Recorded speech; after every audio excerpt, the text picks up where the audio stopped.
pasando de nuevo para proceder.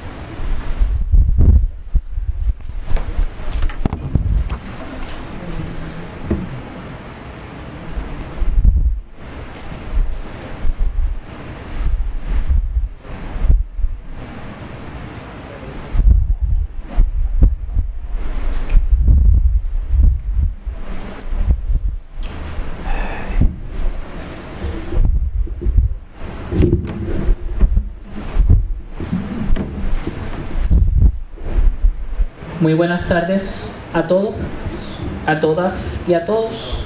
Que Dios les bendiga. Mi nombre es Manuel Santiago, uno de los miembros y coordinadores del Comité de Reforma Universitaria. Estoy como estudiante normal de la Facultad de Humanidades, de esta facultad del Departamento de Historia a nivel graduado. Y de parte del comité, pues también estoy por el Ministerio Cristiano de la Escalera, la Organización Estudiantil de la Universidad. Esta es el primer foro de la segunda parte de la jornada Reconstruyendo Nuestra Universidad, de parte una jornada que busca educar y consultar a la comunidad universitaria, especialmente al estudiantil, referente a los temas de la reforma de la Universidad de Puerto Rico. Como todos los que estamos aquí bien sabemos, que hay un comité de Task Force en Fortaleza que está discutiendo una posible reforma de lo que conoceremos como la Universidad de Puerto Rico, una reforma del sistema universitario a nivel del país, y en aras de los estudiantes, del Consejo General de Estudiantes, poder tener una propuesta, pues hemos decidido hacer estas actividades en el pasado, que ya hemos tenido 3 actividades de parte de la primera parte. La primera fue un poco breve la historia de la universidad a nivel mundial, empezando en Bolonia y París, siglo XII, donde tuvimos al profesor Fernando Pico exponiéndonos sobre ese tema. Al profesor Samuel Silva Gotay lo tuvimos exponiendo sobre la historia de la Universidad de Puerto Rico desde 1903 y un poco hasta el 70, y más o menos lo traímos casi hasta nuestros días. Y el día de ayer se celebró el foro con unos documentos que envió la profesora Marcia de parte de la universidad en América Latina. Y en América Latina se aprovechó también y se discutió sobre los temas de Bolonia 2011 y sobre los cambios que ha habido en las universidades tanto europeas y de América Latina. Faltan 3 actividades de la primera parte, que es la parte educativa, la segunda parte, que es la parte de los foros que estaremos discutiendo sobre los distintos temas concernientes a propuestas de posibles cambios en aras a una reforma de la Universidad de Puerto Rico, tipo foro abierto, donde estaremos escuchando varias propuestas. El del día de hoy es gobernanza democrática en el contexto universitario. Estaremos discutiendo prácticamente el modelo de gobernanza de la Universidad de Puerto Rico y o del sistema en general, según las distintas propuestas que hayan traído los proponentes. Para ello tenemos como moderador al profesor Carlos Corrada, del Departamento de Ciencias de Cómputo de la Facultad de Ciencias Naturales. Le pedimos al profesor que pase por aquí.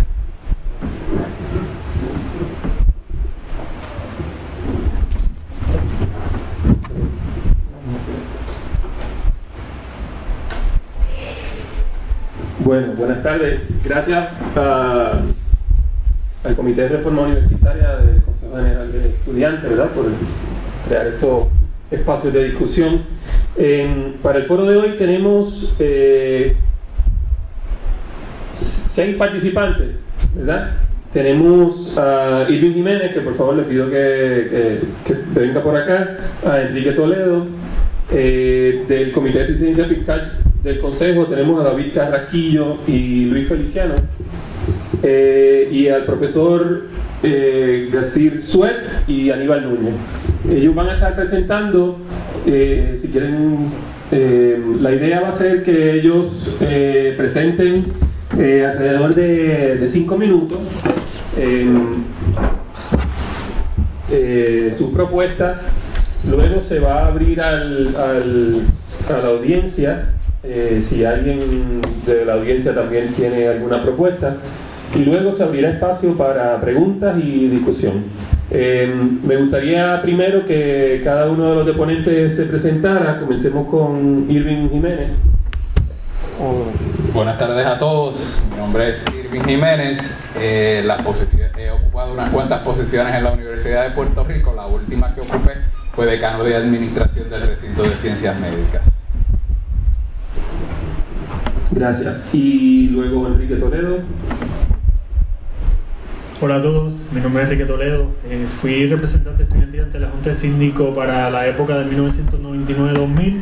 También fui secretario general de la Junta Estudiantil Nacional. Actualmente soy el director de Sociedad Sinergia, que es un centro de investigación, aparte que soy consultor. Mi nombre es David Carrasquilla, actualmente soy el vicepresidente del Consejo General de Estudiantes y este es mi segundo año como coordinador o co-coordinador del Comité de Eficiencia Fiscal. Soy estudiante de la Escuela de Planificación. Buenas tardes, mi nombre es Aníbal Núñez, soy egresado de la Escuela de Administración de Empresas en Bachillerato con la concentración en Finanzas y de la Escuela de Derecho. Recientemente, en el 2011, participé del Comité Negociador Nacional el año pasado y aparte de eso, pues, una de las pocas posiciones que he ocupado dentro de la universidad.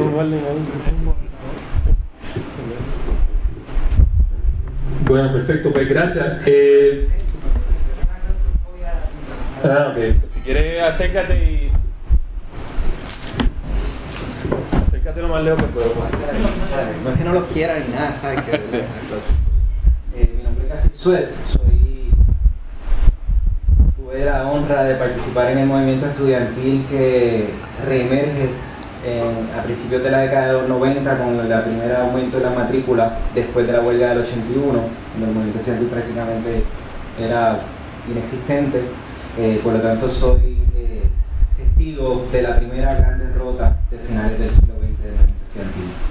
Posteriormente trabajamos sin número de proyectos, fui representante estudiantil en la Junta Universitaria, participé de la creación de la Junta Estudiantil Nacional, fui coordinador del Movimiento Estudiantil Latinoamericano de Estudiantes del Caribe, etcétera, etcétera. Participamos y sometimos a la legislatura, al Senado, varios proyectos de reforma universitaria, de ley, comités institucionales y en el gobierno. No daba mucho más tiempo que 5 minutos, obviamente, pero lo denunciamos aún así, pero me imagino que habrá prisa por alguna razón. Soy egresado de la universidad, psicología, sociología, becado por la beca presidencial, hice el doctorado en España. Llevo 8 años seguidos dando clases por contrato, 16 semestres, más de 30 cursos preparados, y hoy soy uno de los profesores desechados de este proceso, muy probablemente porque algunas de las cosas que les voy a plantear que son mucho más complicadas de lo que aparentan. Hay gente que hoy está en posiciones que no les simpatizan las propuestas y ya se presentaremos. Gracias. Bueno, pues comencemos a hablar de mecanismos de participación democrática. Empezamos con Irving Jiménez.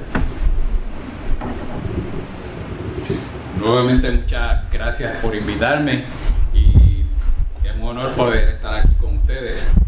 En mi caso, como dije, una de las posiciones que he ocupado 2 veces, la he ocupado, una en la administración de colegios regionales, cuando se dio el proceso de la llamada autonomía de lo que hoy son los colegios universitarios, que antes eran regionales, como Utuado, Ponce,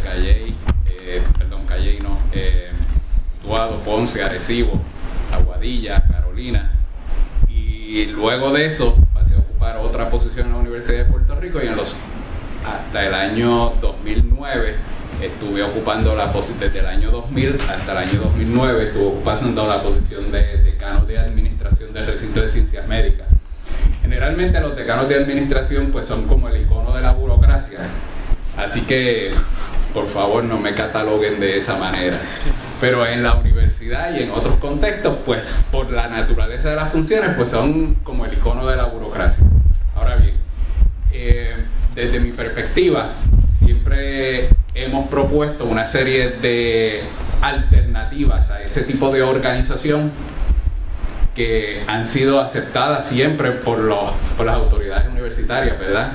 Bueno, generalmente ninguna de ellas, pero aquí vamos. Para comenzar, y como es breve el tiempo, pues tengo que tratarlo de ilustrar con algún tipo de analogía lo que a mi juicio es la burocracia dentro de la Universidad de Puerto Rico. Probablemente hayan escuchado esta analogía para otros propósitos, pero cuando doy conferencias la utilizo para explicar la naturaleza de esa burocracia. Ustedes recuerdan, o si no, si lo recuerdan o si lo han oído, la historia del perro y el alacrán. La historia en términos sencillos es la siguiente: iba un perro y un alacrán a cruzar por un río y de repente se dan cuenta de que está crecido y ninguno de los dos podía cruzar por sí solo. Entonces el alacrán le dice al perro: oye, más bien el alacrán era el que no podía cruzar, tú me haces un favor. Y el perro le dice: bueno, sí, ¿cuál es el favor que tú quieres que yo te haga? Y él dice: pues llévame en tu lomo, tú como sabes nadar, como eres perro, pues sabes nadar, y me llevas al otro lado. Y entonces el perro pues le dice: pues no, porque resulta de que si yo te llevo, tú me vas a picar, y entonces los dos nos vamos a morir en el medio del río.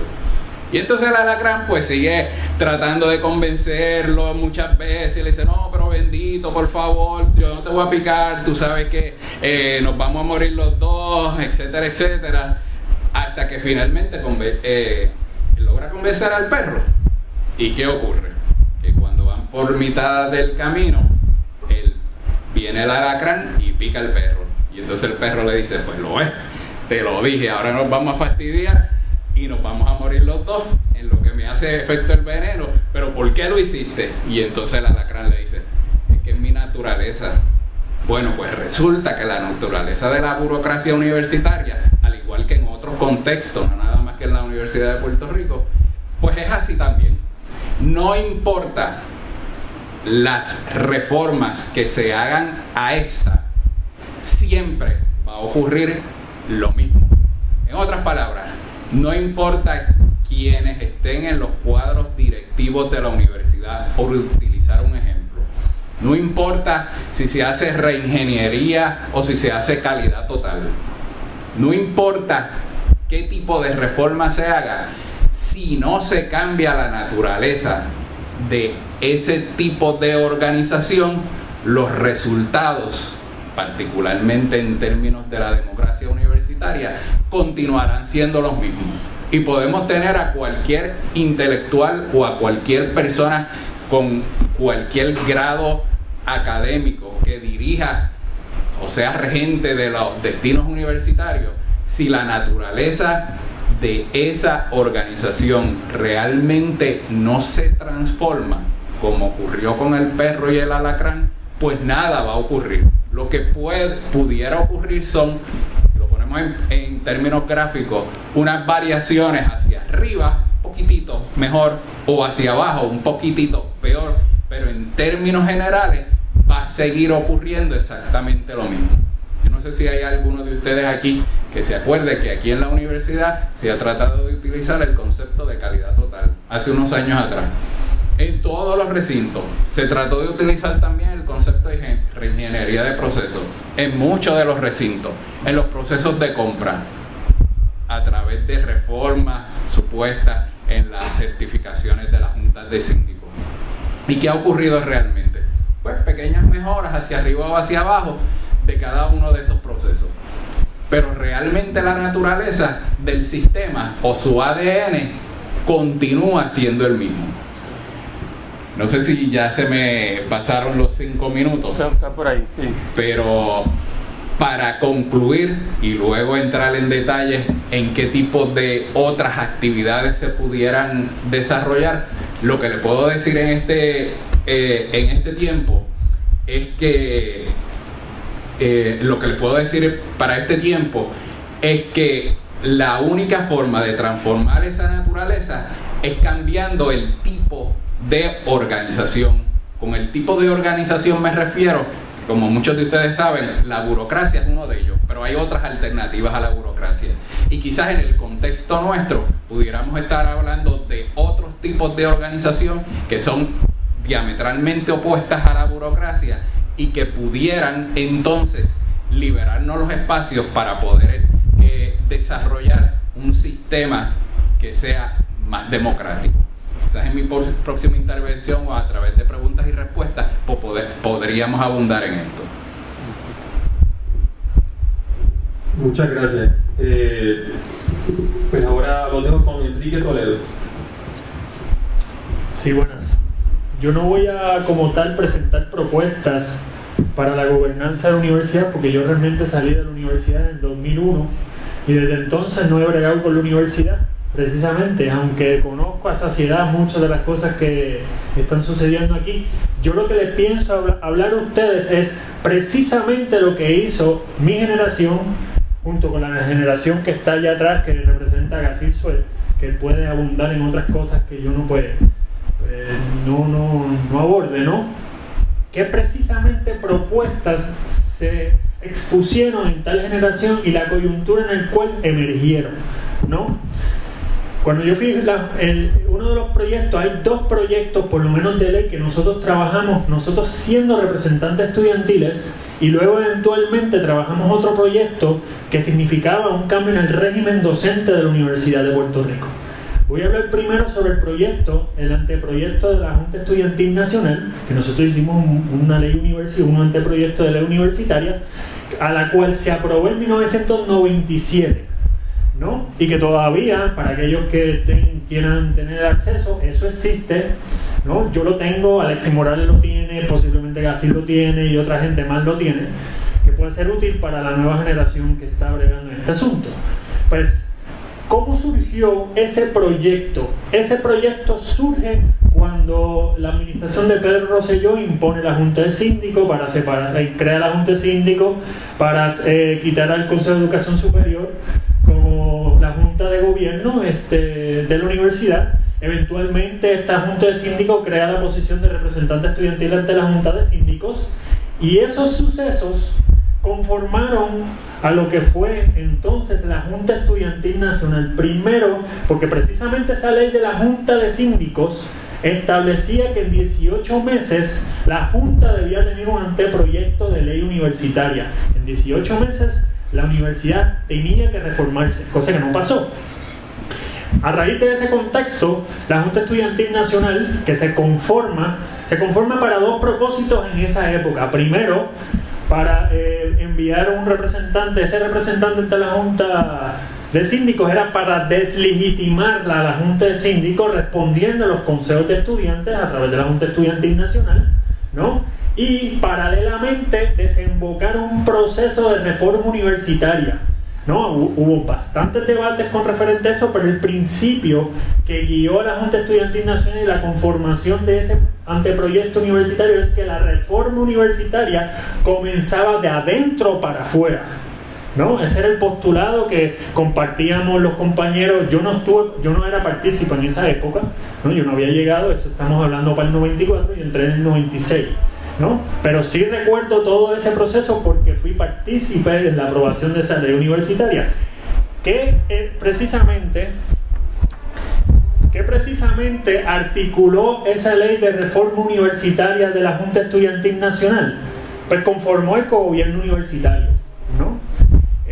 La ley está organizada precisamente los postulados del cogobierno universitario, entendiendo el cogobierno como que son estamentos, específicamente el estudiantado organizado en su propio gobierno, los profesores organizados en su propio gobierno que cogobiernan la universidad, ¿no? Eso se constituyó prácticamente en casi todos los foros universitarios, incluyendo el foro que representaba la Junta de Gobierno, que se eliminaba, creo que la Junta Universitaria, la Junta de Síndicos, y en el cual participaban representantes de la comunidad, entiéndase, de interés público, que lo nombraba el Senado, lo confirmaba el Senado y lo nombraba el gobernador, pero que eran minoría, ¿no? ese proceso se dio. Los debates detrás de eso, hubo varios debates que yo recuerdo, quizás el compañero García pueda abordar otros tipos de debates. En los debates se planteaba que la universidad tenía que ser un cuarto poder, que la autonomía universitaria tenía que estar en la Constitución, que la universidad tenía que funcionar como un tipo de república. Evidentemente habían muchísimos debates alrededor de eso, en contra o a favor. También sobre cómo había un proceso de la ley de oportunidades educativas que le quitó 40 millones, también había un planteamiento del financiamiento de la universidad en esa época, si la fórmula que se otorgaba a la universidad, que es 9.6 de los ingresos del Fondo General, era apropiado para eso. Esos debates estuvieron completamente rodeando esa reforma universitaria de la Junta Estudiantil Nacional, la cual que creo que se aprobó el 21 de diciembre de 1997, que giraron eso. Ok, a partir de esa reforma de ley se hacen unos como el planteamiento es comenzar la reforma de adentro para afuera. Hubo varias estrategias adicionales, como fue la estrategia eventualmente de tomar los senados, ¿no? Impulsar e imponer la equivalencia, ¿no? La participación equitativa entre profesores y estudiantes, a la cual en mi momento yo no, y hoy en día todavía no estoy de acuerdo con esa estrategia, pero que se planteó precisamente para desembocar ese proceso de adentro hacia afuera, ¿no? Eventualmente se llevó a cabo esas estrategias. Las estrategias no se pueden decir que fueron un fracaso, simplemente nos empezamos a dar cuenta que no teníamos la organización para cogobernar. Eventualmente voy a entrar en ese detalle después. Y la otra ley que voy a hablarles, ya una vez darle una introducción súper rápido de esta ley de la Junta Estudiantil Nacional, fue un anteproyecto de ley que yo hice como secretario general de la Junta Estudiantil Nacional, en el cual lo que se hacía era viabilizar un proceso de reforma universitaria en el entendido de, primero, de que todo el mundo tenía una reforma universitaria, los profesores, los estudiantes, el comité institucional, la junta de síndicos, el PNP, el PIB, los populares, todo el mundo tenía una reforma universitaria, pero ninguna reforma universitaria era lo suficiente para imponerse. Pues entonces yo, junto con los compañeros que estaban en esa época, redactamos este proyecto de reforma universitaria para viabilizar que parte de la premisa del proceso de descolonización que está formulado en la Carta de las Naciones Unidas y las resoluciones. ¿De qué se trata ese proyecto de ley? ¿No? Ese proyecto de ley inmediatamente saca los poderes extraños de la universidad, ¿no? Elimina la junta de síndicos, establece la junta universitaria por un periodo de 18 meses como la junta de gobierno, se elige un comité por los universitarios, tienen que preparar una reforma universitaria. Una vez que termine ese periodo, se constituye un segundo comité.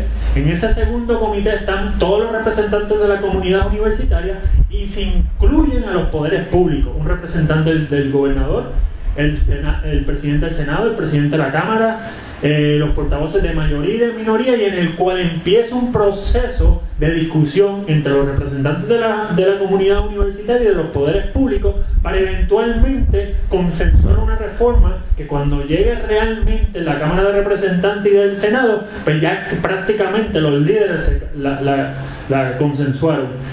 Ese proyecto yo lo sometí para el 2001 o 2000 a raíz del proyecto de reforma universitaria que tiró Marcia, la persona que ustedes vieron ahorita, que fue Marcia Rivera, junto con la senadora Margarita Ostolaza, ¿no? Ese proyecto todo está por aquí, no está completo, pero está casi completo, pero ese era un proyecto que nosotros tiramos para viabilizar. Y el último proyecto que les voy a hablar, súper rápido para después abordarlo, fue el proceso de una transformación radical del régimen docente en la universidad, en el entendido de que el régimen docente, que está regulado por el Reglamento General de la universidad, lo que está provocando es una mediocridad generalizada en el profesorado, ¿no? Y entonces disponía ese régimen docente para ascenso, descenso, ¿no? Disponía para especializar las evaluaciones de los profesores, se especializar en una junta especializada en eso, ¿no? Disponía, que yo recuerdo, es que se reconocían las 4 funciones las 4 o 5 funciones de docente: investigación, aplicación del conocimiento, enseñanza, integración, ¿no? Y consejería, en el cual se te evaluaba según las diferentes facetas que tú tenías y se le otorgaban nuevos incentivos a los profesores, pero también se les exigía más a los profesores, etcétera, etcétera, etcétera. Ese proyecto yo lo hice, ese proyecto todavía está vivo, ¿no? Esas fueron o sea, cuando digo que está vivo es que existe el documento, ¿no? Estos fueron prácticamente los 3 proyectos que mi generación trabajó y en el cual se pueden abordar para aquellos que quieran, y si se me ha quedado pues algo que es importante añadir, quizás el compañero García eventualmente puede abordar un poco más. Eso sería todo por ahora. Perfecto, muchas gracias. Pues seguimos con David Carrasquillo del Comité de Eficiencia Fiscal. Muy buen día, comenzando para que quizás sepa que está más vivo de lo que piensa. Ese es el documento que se está usando como cabildeo actualmente en la legislatura. El Consejo General de Estudiantes está moviéndose en la dirección de tratar de convencer a mayor cantidad de representantes de la legislatura para que atiendan o añadan en sus plataformas de gobierno a la universidad, ya sea para impulsar una reforma o para evitar una, dependiendo de lo que la comunidad universitaria decida. Y para eso es que se ha hecho estos tipos de foros, ya que pues, es un tema que quizás se está mencionando, pero no se ha abordado lo suficiente en tiempos recientes. El Comité de Eficiencia Fiscal, que se creó el año pasado durante mediados de huelga, donde estuve en el comité de negociador de Río Piedra, aquí con el compañero Aníbal Núñez. De ahí surge este grupo de estudiantes que estábamos interesados en hacer propuestas tangibles que se pudieran implantar en un mediano, ya sea un corto o mediano plazo, para reducir los gastos de la universidad, que a la larga pues se pueden ver como una reforma universitaria, ya que quizás no afecten la ley de la universidad, pero sí puede alterar la forma en que opera la misma. El 17 de enero hicimos una conferencia de prensa en donde estábamos expresando nuestro interés en abrir el tema de la reforma universitaria, en donde estábamos presentando la opción del presupuesto a base cero.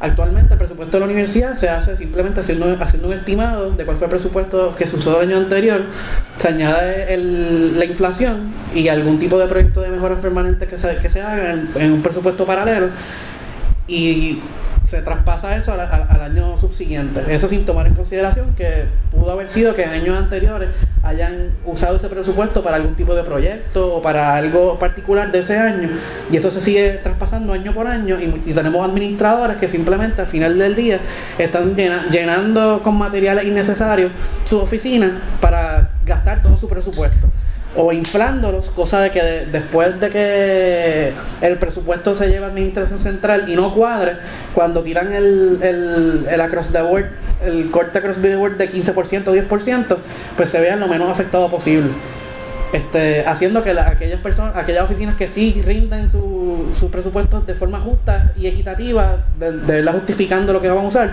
pues al final son los que salen afectados porque les cortan el 10% de lo que de verdad necesitan. El presupuesto base cero lo que hace es que cada centavo que se vaya a utilizar en la universidad tiene que ser justificado. Sí, es un trabajo gigantesco, titánico para la oficina de presupuesto, pero a la larga es un trabajo que va a resultar en la eficiencia fiscal del dinero que se está utilizando. Y más aún cuando el presupuesto de la universidad es tan enorme, y de verdad nosotros pues todavía es la hora que no tenemos un nivel de certidumbre en cuanto a si el dinero da para lo que nosotros estamos haciendo. Nosotros tenemos la percepción de que sí, de que el dinero da, pero simplemente está mal administrado.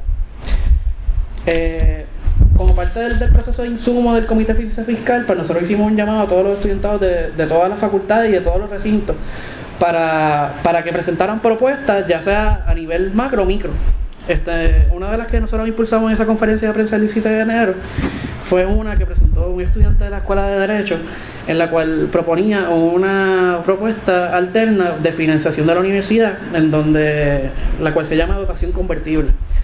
Este mecanismo funciona simplemente en que la universidad te da un crédito por tus gastos universitarios, por el tiempo que te tome completar el grado, y cuando tú acabas tu grado, pues tú puedes reponer esa deuda al gobierno trabajando para el gobierno, ya sea en empresa privada, empresa pública, ya sea en trabajo comunitario. Esos detalles no entran en esos detalles en la propuesta, pero sí es una idea que se podría trabajar. Es una idea que viene a la raíz de que hay una tasa alta de estudiantes que se están graduando de la universidad que se van del país, y no hay ningún tipo de mecanismo que integre ese producto que el pueblo de Puerto Rico está pagando por ellos, para no ver el reflejo adentro de su país. Nosotros estamos exportando el conocimiento y exportando la mano de obra hacia afuera. Entonces, en un contexto en donde se está sacando el 10% del presupuesto del Fondo General para invertirlo en la educación individual de nosotros, pues nosotros de alguna forma debemos trabajar en que esa inversión sea una inversión que regrese para atrás de donde vino, y no exportarla.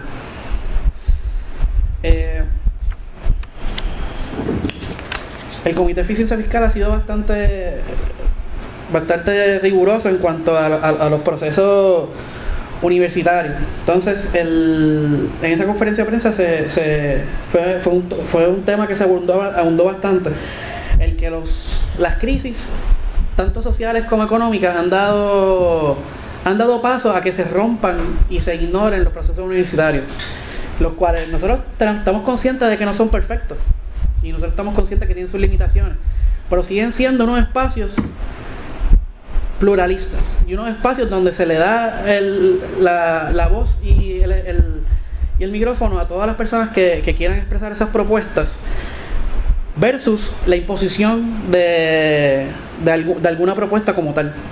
Por eso es que la propuesta que preparó la Junta Estudiantil Nacional aquí con el compañero Enrique, pues es excelente para fomentar ese tipo de debate y de argumentación entre las diferentes medidas que se pueden tomar, porque nosotros tampoco pensamos que hay una sola medida que se pueda alterar, y no hay ninguna enmienda que se le pueda hacer a la ley universitaria que arregle todo. El año pasado el Comité de Eficiencia Fiscal, en la segunda Asamblea General que tuvimos, de 5 que hubieron, presentamos un informe en donde se presentaron diferentes propuestas para diferentes cosas. Se trabajó el tema de recinto verde, se trabajó el tema de cooperativas, se trabajó el tema de la cuota, se trabajaron diferentes ángulos, los cuales nosotros entendemos que si se taclean del punto de vista fiscal, ya sea al corto pero especialmente al largo plazo, la universidad puede convertirse en otra cosa y puede empezar a rendirle cuentas realmente a quienes la forman, los profesores, los estudiantes y los empleados no docentes, evitando así de que responda, pues, a intereses particulares de fuera del recinto.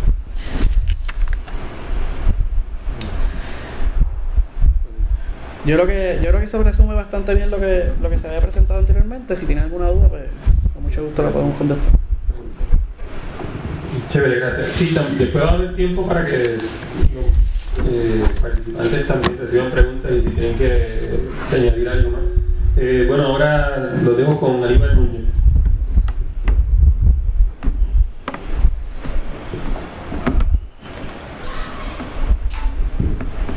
Buenas tardes. Primero, saludos a todos ustedes, personas presentes. Gracias al Comité de Reforma Universitaria y al profesor moderador por sacarle su tiempo. Y creo que Radio Huelga lo está transmitiendo, así que saludos a la gente que nos escucha por Radio Huelga. Yo no he tenido la oportunidad de trabajar con las propuestas como las han trabajado aquí los compañeros que están a mi lado, y como seguramente era a trabajo del profesor. Así que yo me dejé llevar por el título de la actividad, que era Gobernanza Democrática en el contexto universitario, y me puse a redactar unas paginitas, que es lo que voy a proceder a leer. A modo de reflexión, deseo comenzar con una cita importante que bien pudo haber marcado y seguramente marcó la vida de muchas personas en este recinto. La cita lee como sigue. Queda prohibida la celebración de festivales, piquetes, marchas, mítines y otras actividades de participación masiva dentro de los predios del recinto de Río Piedras por un periodo de 30 días. Rectora Ana R. Guadalupe. Hace una semana me invitaron a participar del foro. Lo primero que vino a mi mente cuando comencé a prepararme fue que entendemos los estudiantes por gobernanza democrática. No pretendo ser exhaustivo, pero deseo discutir un poco de lo que el concepto significa para mí y lo que debe significar para nosotros y nosotras de cara al futuro. A simple vista uno piensa que se trata de cómo gobernar, o sea, de que se puede gobernar democráticamente o de algún otro modo. Pienso que es cierto, sin embargo el concepto no se debe terminar ahí. No puede ser tan simple como implementar un proceso para la toma de decisiones que incluya ciertos elementos de aquello que consideramos una democracia. En cambio siento que se trata de aquellos roles y responsabilidades que tenemos todas las personas que formamos parte de esta universidad.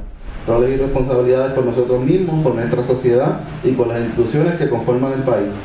La actual ley universitaria de 1966, según enmendada, dispone en su artículo 2 los objetivos de la Asamblea Legislativa de esa época, cuáles fueron aquellos que consideraron importantes para el desarrollo de un sistema universitario abarcador que atendiera efectivamente el desarrollo de una sociedad que ellos y ellas solamente visualizaron en ese momento. La misión de que por su debida fidelidad a los ideales de una sociedad integralmente democrática tiene como misión incrementar el saber y contribuir al cultivo y disfrute de los valores éticos y estéticos de nuestra cultura. Para lograrlo nos dicen que en el cumplimiento de su misión deberá fortalecer la conciencia de su unidad en la común empresa de resolver democráticamente sus problemas, procurar la formación plena del estudiante en vista de su responsabilidad como servidor de la comunidad, colaborar con otros organismos dentro de las esferas de acción que le son propias a la universidad en el estudio de los problemas de Puerto Rico y tener presente que ella está esencialmente vinculada a los valores e intereses de toda sociedad, comunidad democrática. Creo que entre líneas esta visión está llena de responsabilidades implícitas a toda la comunidad universitaria en pos de lograr que la universidad pueda incrementar el saber y contribuir al cultivo de esos valores éticos. A mi parecer, estos elementos implícitos son esenciales para lograr un sistema de gobierno democrático que sirva como lección al país y se pluralicen sus ideas en la medida que cada clase graduanda sale del salón de clase y se inserta en el quehacer cotidiano de nuestra sociedad. Se trata para mí la gobernanza democrática de la responsabilidad que tiene la universidad en educar a las personas sobre cómo resolver democráticamente los problemas de Puerto Rico mediante la implementación de esferas de acción que son propiamente de una universidad, pues esta está vinculada a los valores e intereses de toda comunidad democrática. Cuando digo educar sobre cómo resolver democráticamente, me refiero más a la dicotomía que yo veo entre los conceptos gobierno y democracia que a diferentes formas o conceptos de gobernar. La universidad está llamada, pienso yo, a democratizar la mente del estudiantado en vista de que este será quien en el futuro participe de la cotidianidad democrática de nuestra sociedad. Se busca que la universidad nos enseñe la importancia de una participación amplia y democrática, más que meramente ostentar una administración democrática. En otras palabras, el sistema de gobierno universitario para mí es el medio, mas no es un fin en sí mismo. Ahora bien, la ley universitaria dice que la Junta de Síndicos debe ser la que gobierna la universidad y se supone que preserve valores y visiones y misiones que la Asamblea Legislativa le delegó por ley en el 1993, como explicó el compañero Toledo. Nuestra Junta de Síndicos pauta la política pública y el presidente la implementa. Así opera cualquier otra corporación pública de este país. Ahora, yo lo llamo a preguntarnos si la Universidad de Puerto Rico es cualquier corporación pública. Pues claro que sí. Ahora, si debería serlo, pienso yo, claro que no. Toda vez que el llamado a crear una conciencia democrática en su estudiantado es individual y exclusivo de la universidad, esta responsabilidad no se puede implementar mediante un esquema genérico formulado para la dirección y control de cualquier otra entidad gubernamental. No obstante, tampoco debe distanciarse de un esquema que asegure la sana administración del dinero público. De este modo, en mi parecer, está aquí el problema más difícil de superar: la dicotomía entre el llamado de ley a la democracia universitaria como medio para desarrollar un pueblo con conciencia democrática y los esquemas administrativos y de rendición de cuentas que deben existir para el efectivo manejo y uso del dinero público. Ahora, con esto en mente, intentaré opinar sobre dos alternativas que por tiempo se han discutido. Lo voy a hacer breve porque no quiero consumir demasiado tiempo. Que si la universidad debe tener, por ejemplo, un sistema centralizado o no. Es una alternativa que se ha dado por mucho tiempo en muchos lugares. Yo creo que la discusión sobre una cosa o la otra tiene puede ser tiene muchas vertientes y sería difícil para mí ser categórico. Por un lado, es importante para el manejo efectivo del dinero público que exista una sola entidad que maneje su presupuesto, como es la Junta de Síndicos, y lo distribuya de manera compatible con un plan previsto para el desarrollo de la universidad. Por otro lado, este sistema descentralizado de poder menoscaba el llamado a la participación, que es lo que mencionó hace un rato el compañero David. De igual modo, descentralizar el poder y distribuirlo nos ayuda entonces a tener mayor participación, pero por otro lado confunde el sistema de rendición de cuentas y manejo del dinero público, pues el manejo puede ser redundante e inefectivo. Mi opinión, sin embargo, es que al contestar ese asunto, por ejemplo, no resuelve el problema de falta de democracia. Más bien se atiende si miramos el nivel de empowerment o apoderamiento provisto de los diferentes elementos que componen la universidad y cuán efectivo realmente es este apoderamiento. Debemos acercarnos a esta alternativa del empowerment, del apoderamiento, con una perspectiva, una visión plural que integre para la toma de decisiones diferentes modelos para diferentes asuntos. No hay una sola solución, sino diferentes soluciones de acuerdo al problema que se piensa atacar. Y ahí sí puedo ser, en ciertos asuntos debemos, cuáles no sé, y de todas formas no creo tener tiempo para discutirlo, pero sí puedo decir que si otorgamos poder a más instituciones universitarias y no solo la Junta de Síndicos o su presidente, podremos lograr esta obligación implícita de la ley universitaria, que no se logra con expresiones como la que utilicé para comenzar este mensaje. La responsabilidad del llamado a la gobernanza democrática es de todo el mundo y no se trata únicamente para mí en compartir los roles y responsabilidades para gobernar la universidad, para vivir bien hoy, para no tener huelgas hoy, para vivir en armonía hoy, sino se trata de compartir esos roles y responsabilidades para el futuro, cuando nosotros salgamos del salón de clases y formemos parte de la democracia grande cuando salimos de la universidad.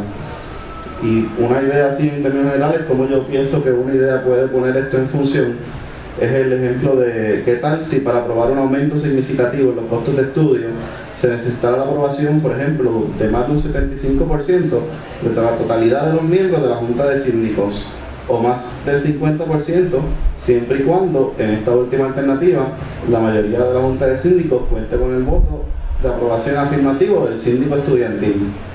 Siento que esto proveería para más que el simple voto del síndico, que para aprobar un aumento de matrícula con mayoría simple. El estudiantado se involucraría más en la elección del o del estudiante síndico, de manera que aquel se sienta más seguro sobre cómo se toman ese tipo de decisiones.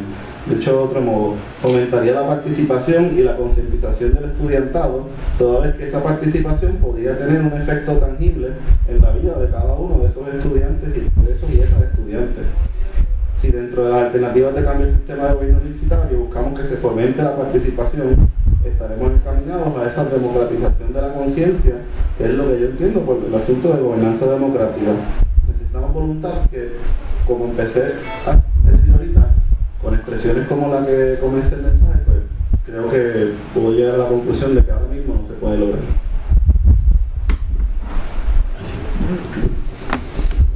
Bueno, muchas gracias. Ahora tenemos a García Suel.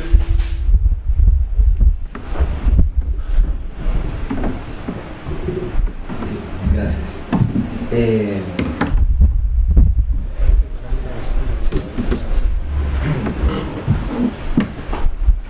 Realmente le doy vueltas a cómo hacerlo, gracias hermanito, a cómo sacarle el mayor provecho a los 5 minutos, y créanme honestamente que pensé probarle una idea a Wittgenstein y decir que a veces las cosas difíciles es mejor decirlas en silencio. Y se me ocurrió 43 minutos de cronómetro para demostrar que realmente 5 minutos son un simulacro de participación de la cosa. Pero no lo voy a hacer, ya no lo hice. Estuve revisando unos documentos, les traje una, se los voy a dar ¿cómo se llama? A Dilmar, que es la que me contactó, los tienen acceso a ellos cuando quieran. Son como 25 documentos que desde 1995 hasta ahora he ido trabajando, ponencias, proyectos, artículos, etc. Que de alguna manera recogen, créanme que prácticamente no ha cambiado ni una palabra de las cosas que hemos planteado. De todos modos, en términos experimentales voy a leerle La moción que yo presenté en la última Asamblea General de Profesores en Calley, para darles una idea de cuáles son las condiciones políticas en las que nos encontramos ahora para considerar el tema de una reforma. Quiero que sepan que esta moción yo la distribuí en todos los portones donde estaban en huelga. La discutí con todas las personas que estaban en el momento, y el 100% de los estudiantes coincidieron con ella. Claro que debían coincidir con ella.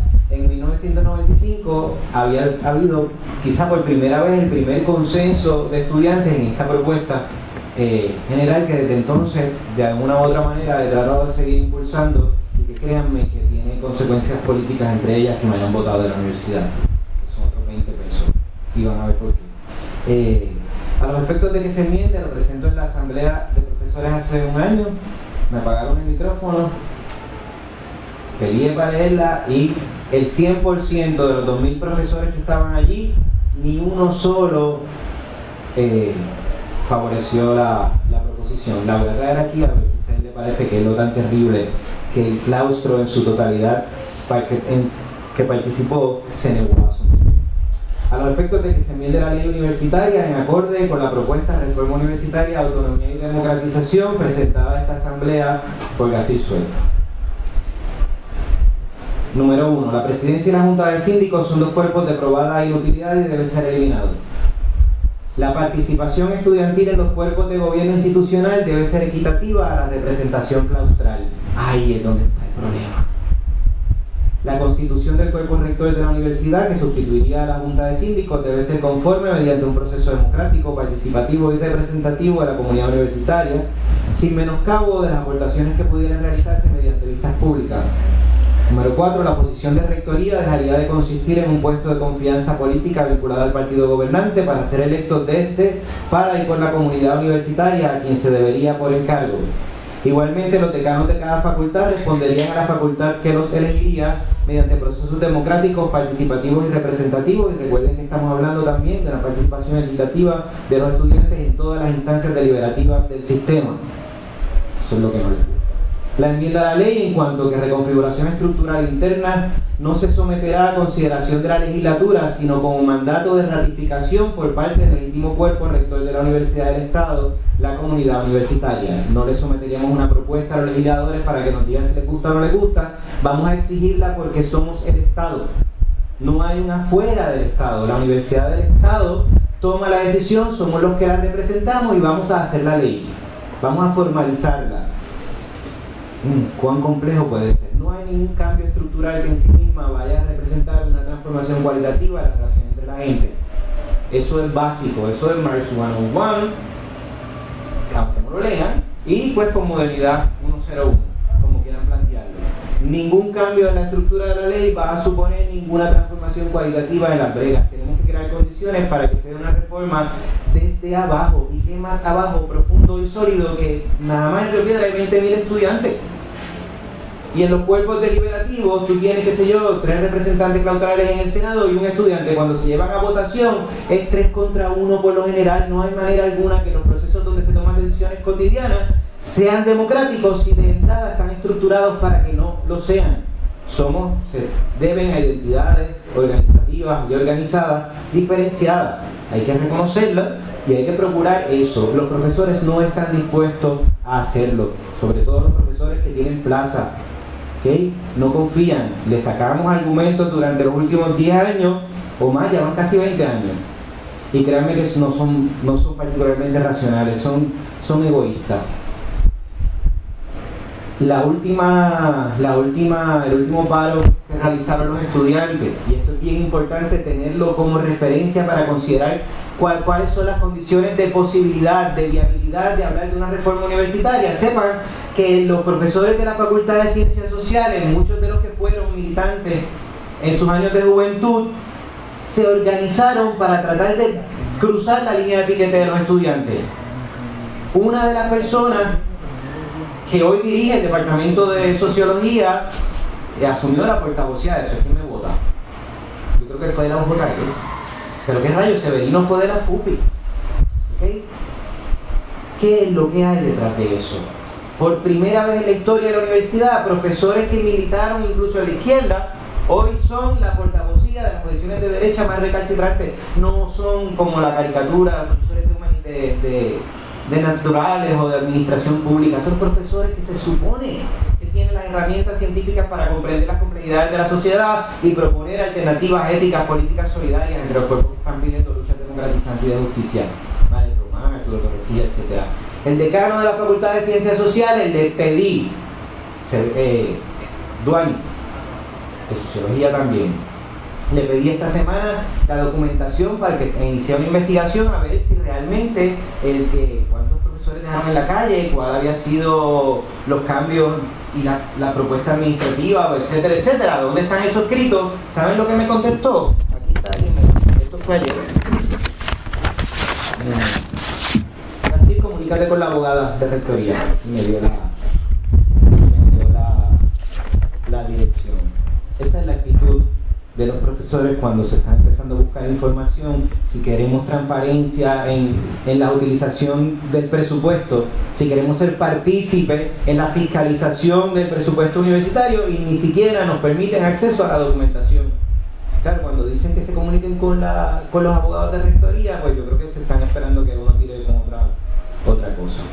No hay condiciones de posibilidad para que los profesores consideren la participación equitativa de los estudiantes, y yo pienso que eso es una de las bases sobre las cuales se debe aceptar un proceso de reforma universitaria desde la base. La democratización de las estructuras donde se toman las decisiones. La propuesta que hicimos a mediados de los 90, cuando la consigna era reforma o se forma, llamamos a las elecciones de los consejos estudiantiles y elegimos la cantidad de estudiantes necesaria para que fuera equitativa en los cuerpos representativos. La Junta Universitaria, que es el máximo foro, hay uno y uno. Un estudiante, un profesor, un rector, y claro, y las betuercas de la administración, lo que sea. ¿Por qué los senados académicos? Por ejemplo, pues los senados académicos desde ese año en adelante iban la gente desde abajo a decir: yo no te estoy pidiendo permiso ni te estoy preguntando. En la década de los 70 le da permiso el gobierno a que se hagan los consejos, porque a la mejor manera de domesticar a la gente es dándole simulacros de poder para que se entretengan. Si tú quieres participar realmente, asume la responsabilidad de la vida democrática, que supone que participes de ella, y asume los riesgos de no pedir permiso para hacer una vida democrática. Escojan la representación y lleven a la gente a ocupar los espacios. Claro, ese año en el Senado académico, que me comenta el compañero que difería, nosotros fuimos a participar equitativamente, y cuando se daban las votaciones, tienen un 50-50, mi pana. Por lo menos, cuantitativamente hablando, tú más o menos, por lo menos, tú sabes, tienes un cambio ahí y podrías negociar. El contenido de la participación son otros 20 pesos. Más vale que entonces metamos gente buena, con conciencia, responsable, a ocupar esos encargos. Y hacer un cogobierno desde la base. Que no importa que hagan y deshagan con la ley desde arriba, si la comunidad desde la base empieza a asumir una participación activa, no hay manera alguna que la paren. En mi propuesta a los profesores en mayo del año pasado, era que el proceso de reforma se iniciara desde adentro, que en vez de ser solidarios con los estudiantes desde afuera, entráramos a acampar dentro de la universidad, nos juntáramos en la huelga y le sugiriéramos que la huelga se convirtiera en una huelga para una reforma universitaria donde las reivindicaciones específicas de los estudiantes se trascendieran y fuera una huelga universitaria que ya había empezado por los estudiantes que ya estaban organizados y tenían apoyo. Pero claro, si tú mantienes un apoyo desde afuera es bien cómodo. Sí, los estudiantes esto, tú sabes que no le van a dar un carajo. No lo van a dar y va a pasar lo que pasó, y eso era sabido y harto sabido. Siempre ha pasado así. Nos pasó pasó en la huelga del 80, pasó en el 92, pasó en el proceso de reforma del 95, pasó en el aumento de la matrícula en el 2005. Se repite la historia, tienes que conocerla para no cometer los mismos errores. Hay que leer la cantidad de documentos que supone que estuvieran en el consejo, que yo sé que han desaparecido, y tómenle la palabra a Enrique, consigan esos documentos, protéjanlos, réguenlos, que estén en todas partes. Han desaparecido de la biblioteca, han desaparecido los consejos, han desaparecido de los archivos del Senado. Hay una política de hacer desaparecer propuestas concretas para que no haya una continuidad histórica en los procesos, y si no hay una continuidad histórica, no hay un proceso histórico de lucha. hay aguaje, hay pataleo y hay oportunismo. No juguemos el juego de los políticos. En esta reforma no vamos a lograr gran cosa. Que sea un espacio de aprendizaje y de rescatar esa historia para sobre esa base no cometer los errores. El trabajo que se está haciendo y las propuestas que se sigan haciendo. No pequemos de ingenuidad ni creamos que a los legisladores y senadores les importa un carajo lo que vayamos a decir y proponer. No les importa porque no tenemos la fuerza política para imponer lo que a nosotros nos importa. Y no hay condiciones políticas hoy para imponernos. Hay que crear condiciones. Esas mismas condiciones que muy posiblemente todavía en verano de 2010 existían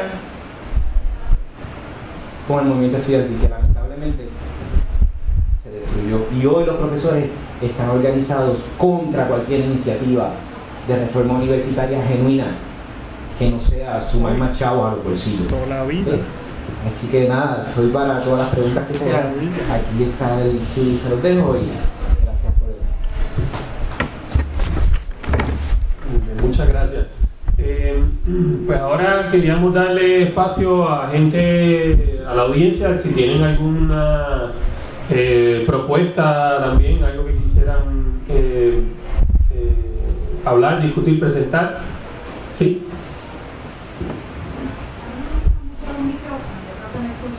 Lo que pasa es que está en Radio Huelga y se va a perder. Lo puedes poner lejos para que no se para.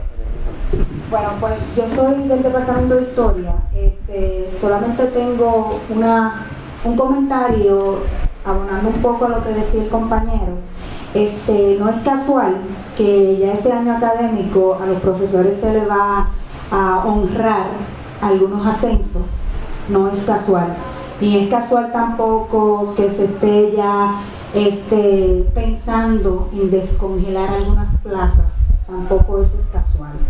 Lo digo para abonar un poco a lo que decía anteriormente el deponente. Y mi pregunta es, en base a lo que dijo el compañero, pensando en lo que habían dicho los demás deponentes, ¿qué piensan sobre la participación actual del estudiantado en ese cogobierno universitario? Dentro de la comunidad universitaria, ¿qué tan significativa es la representación estudiantil en esos organismos como el Senado Académico, la Junta de Síndicos, bla, bla, bla? O sea, ¿cuánto poder tiene?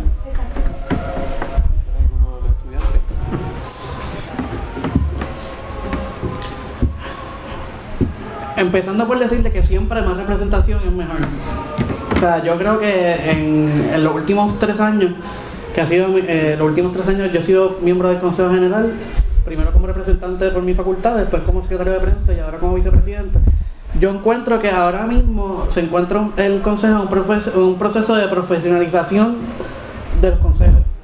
O sea, los consejos tradicionalmente durante los procesos de huelga se fortalecen, ya que cuando se acaba un proceso de huelga, las personas que participaron durante esos procesos se interesan y conocen ahora más de los procesos y cómo la universidad funciona, y ven los consejos como un lugar en donde, limitadamente por supuesto, se puede hacer algún tipo de diferencia. Yo entiendo que a diferencia de consejos anteriores, los miembros del consejo están más preparados, van a los senados y proponen cosas mucho más tangibles. Siempre hay problemas llenando los comités. Sin embargo, este año hay comités como por ejemplo el Comité de Reforma, que está trabajando excelentemente. Mañana se va a estar reuniendo el Comité de Eficiencia Fiscal, que es un esfuerzo que ni siquiera ya no se limita en el recinto, sino que es un esfuerzo que ya ahora es a nivel sistémico. Yo creo que el estudiantado, metiéndolo en el contexto de la tecnología y el mass media y el Facebook y etcétera, yo creo que ahora mismo estamos en una revolución en cuanto a la organización estudiantil. El consejo actualmente está fuerte, o sea, estamos haciendo un enclave claro en que tiene que ser diverso y que tiene que ser el espacio de foro en donde ese tipo de debate se debe dar, por lo menos en los tiempos regulares. O sea, el consejo actualmente tiene una diversidad bastante colorida. Los debates se dan abiertamente, y eso no solamente en el pleno, sino también en la directiva del cuerpo como tal. siempre sería bueno pues ver más caras, ver más personas, ver más debates. Y eso siempre nosotros buscamos eso, no solamente en el pleno, sino también ahora en Facebook constantemente hay debate. Ahora mismo está llamando el presidente de que me metiera en Facebook para debatir un punto. O sea, eso es algo que cambia mucho la dinámica en la cual se está dando, porque la información ahora no se pierde así. O sea, si el documento no está, pues está en Facebook o está en email o alguien lo discutió. O sea, nosotros ahora con nuestros empleados, nosotros estamos en un proceso de digitalización de todos los documentos. Yo entiendo que el consejo es una estructura que, a pesar de que nosotros reconocemos las limitaciones, es lo que tenemos y es lo que tenemos que explotar. Por lo menos creo que somos muchos los que lo vemos así.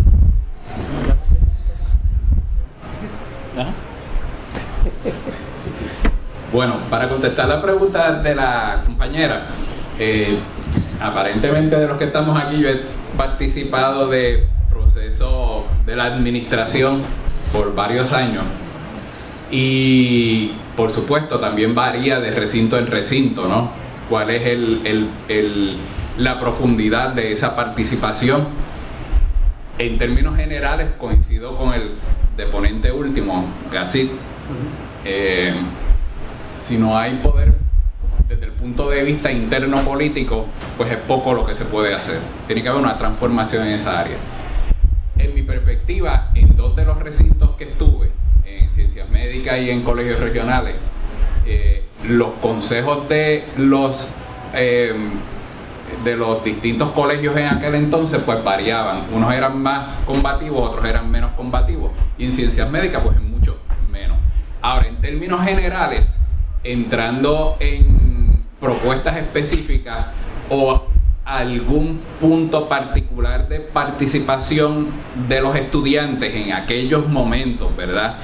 Me alegra mucho de que estén entrando en procesos fiscales y quizás deban entrar en otras áreas, porque las organizaciones no son únicamente los procesos o los recursos económicos, sino que envuelven otras cosas, son muchas más complejas que eso, ¿no?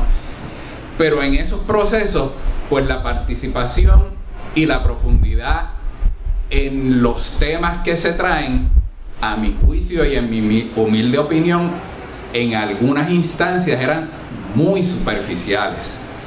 Y la mayoría de los documentos que se reparten en las juntas administrativas donde hay participación estudiantil o en los senados académicos es lo que se ve, pero lo que no se ve, que está detrás de esos documentos, es en lo que a mi juicio debe mejorar toda participación estudiantil, porque la administración produce documentos, el presupuesto, pero eso es un papel.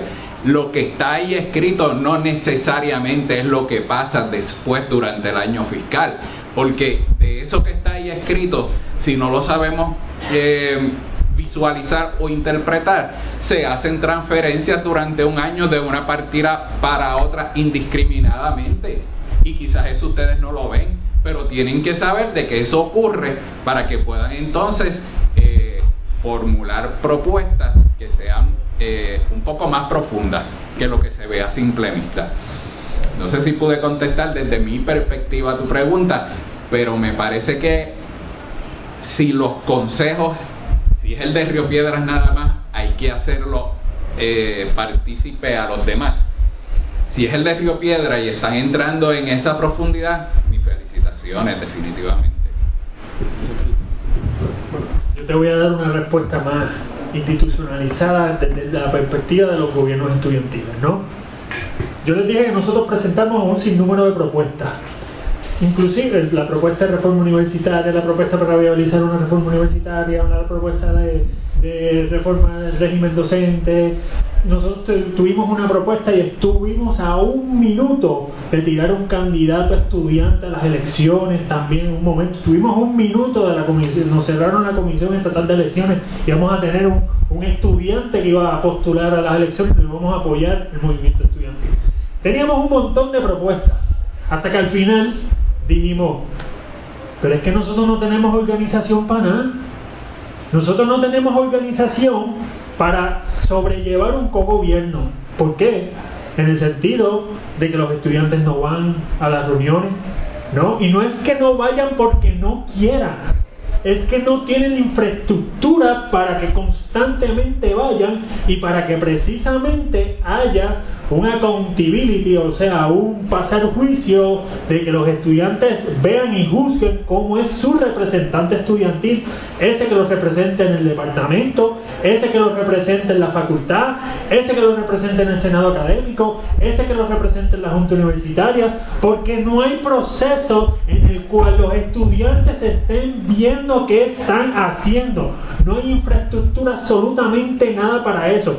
Queremos hacer, o por lo menos en la época donde yo, queremos hacer un montón de proyectos, pero no hay estructura. Cuando yo fui secretario general de la Junta Estudiantil Nacional, yo abandoné todos los proyectos que les dije. El de las elecciones, el de la reforma universitaria, todos esos proyectos yo los abandoné. Yo no voy a perder más el tiempo en esto. Lo que sí yo puedo hacer es reformar la porquería de gobierno estudiantil que nosotros tenemos, ¿no? Porque si no hay gobierno estudiantil sólido, con dinero, con gente profesional que está haciendo nuestras investigaciones, que nosotros podemos someter presupuestos a la universidad, que lo hicimos una vez, ¿no? Si no hay esa infraestructura, no vamos para ningún lado. Y lo que me llama la atención es que nosotros teníamos bien presente algo que esta generación estudiantil no tiene. Yo vi en las asambleas de estudiantes, en esta huelga, gente sacando reglamentos de la universidad para autorregular las asambleas de estudiantes. ¿Qué es eso? Los estudiantes se autogobiernan, nadie determina cómo se gobiernan. De que fueron al tribunal y el tribunal les dijo cuándo. ¿Desde cuándo? ¿Desde cuándo? Eso en la época mía de así jamás sucedía, porque nosotros nos autogobernábamos. Ese era un principio. Ese era un principio. La legislatura puede tomar cualquier decisión.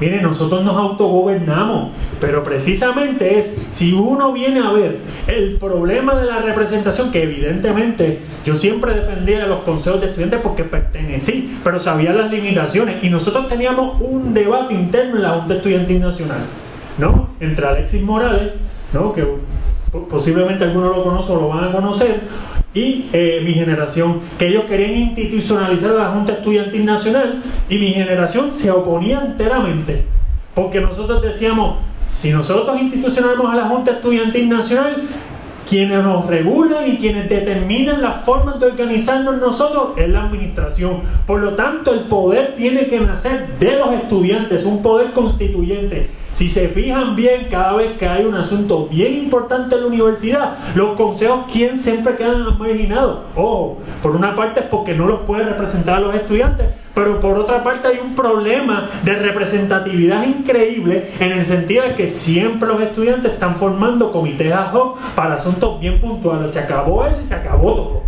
Y entonces no hay continuidad institucional, no hay memoria histórica. Y ese es precisamente el proceso que nosotros pasamos todo el tiempo. Falta de memoria histórica, falta de continuidad en las políticas, falta de gente. Necesitábamos dinero, ¿no? Dinero para gastar específicamente en las cosas que nosotros queríamos. Necesitábamos un sistema de fiscalización de los representantes estudiantiles. En el segundo congreso de estudiantes que nosotros tuvimos en Calley para 2000, nosotros redactamos una constitución del gobierno estudiantil, ¿no? Es una constitución que precisamente lo que pretendía era cimentar un gobierno estudiantil que naciera desde los estudiantes, donde los estudiantes podrían fiscalizar ese gobierno estudiantil, podrían someter querellas contra ese gobierno estudiantil, podían autoconvocarse en elecciones. Las asambleas nunca las consideramos, por lo menos a lo mejor ya sí difiera en esa parte, pero las asambleas nunca las consideramos democráticas. Constituíamos elecciones que la gente iba a votar y se podían autoconvocar para decirle al gobierno estudiantil lo que tenían que hacer. Estructuramos todo eso, los derechos de los estudiantes frente al gobierno estudiantil, tribunales para que dejaran de pelear los estudiantes en los consejos de estudiantes y no se hiciera nada, porque es que pelean entre los grupos políticos y se estanca todo.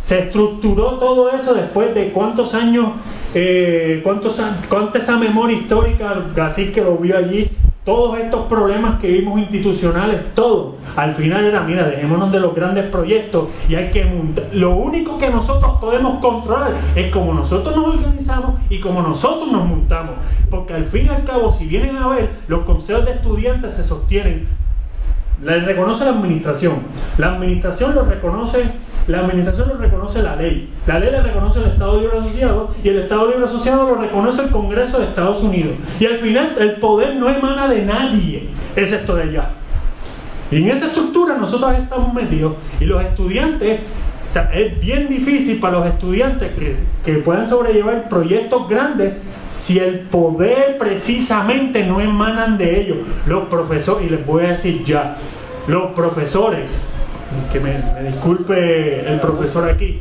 el claustro siempre es el principal enemigo, o por lo menos enemigo no, el adversario principal.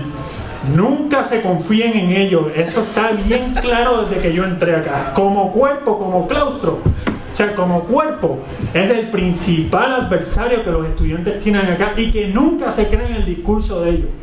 Nunca se creen el discurso de ellos, porque lo que quieren es lo que los estudiantes se atreven a hacer, es que ellos se tienen y los profesores así, yo te apoyo. Eso es de toda la vida, eso ha sido de toda la vida, y ustedes los estudiantes tienen que estar bien presentes en eso, que lo van a seguir haciendo, hasta que ustedes los manden a la mierda. Disculpen esa búsqueda. ¿Y a los administradores? Los administradores terminan siendo más negociadores. Sí. Para refrescar un poco la pregunta, ¿no? El nivel de significancia que pueda tener la participación estudiantil, ¿verdad? Por ahí va el tiro. Yo quiero hablar un poco entonces de lo que pasó el año pasado en la huelga del 2010, la del verano, que antes de esa huelga pues, se comenzaron a crear los comités de acción por las diferentes facultades. Tal vez un poco como una alternativa al Consejo de Estudiantes, ¿no? Mucha gente lo vio de esa manera, dijo, pues están los comités de acción, el Consejo de Estudiantes está constituido, pues ¿cómo participo? Pues puedo entrar al comité de acción, porque no hay problema para entrar, entra quien sea. Había un punto de vista bien inclusivo para lograr pues, un poco masificar un poco lo que se quería hacer. Y pues cuando empiezan a replicarse esos comités de acción a través de las diferentes facultades, empezó en Derecho y siguió por Humanidades y se replicaron en las diferentes facultades, yo creo que eso fue como un respiro un poco para la gente para poder participar, ¿no?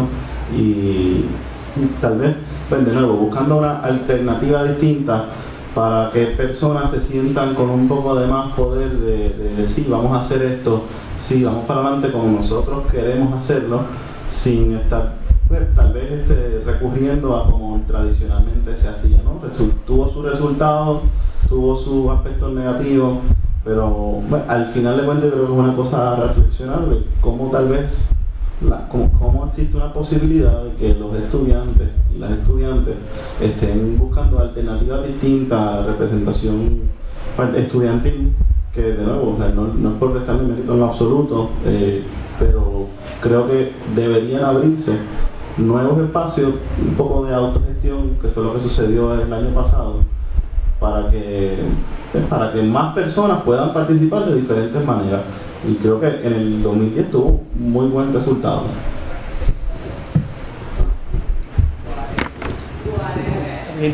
¿Alguien tiene alguna pregunta? Porque yo sé que yo tengo, ¿verdad? Estaba aquí cogiendo galletas. No sabía que venía eso, no lo avisaron. Pero yo tengo preguntas para varios. No sé, me gustaría saber cómo ustedes, en el proyecto que describiste del poder estudiantil, cómo ustedes planteaban financiarse. ¿Verdad? Hablaste de un presupuesto de los estudiantes, ¿cómo ustedes planteaban que se iban a financiar? En aquel momento, el financiamiento del gobierno estudiantil se planteaba cobrarle a todos los estudiantes cuando iban a la matrícula unos $5. Así se podía acumular alrededor, prácticamente en aquella época, creo que era más de casi $500,000, en el cual pues ya el gobierno estudiantil podía plantear, inclusive dar servicios a los estudiantes en ese momento. Muy bien. O sea, una cuota. Sí, una pequeña cuota.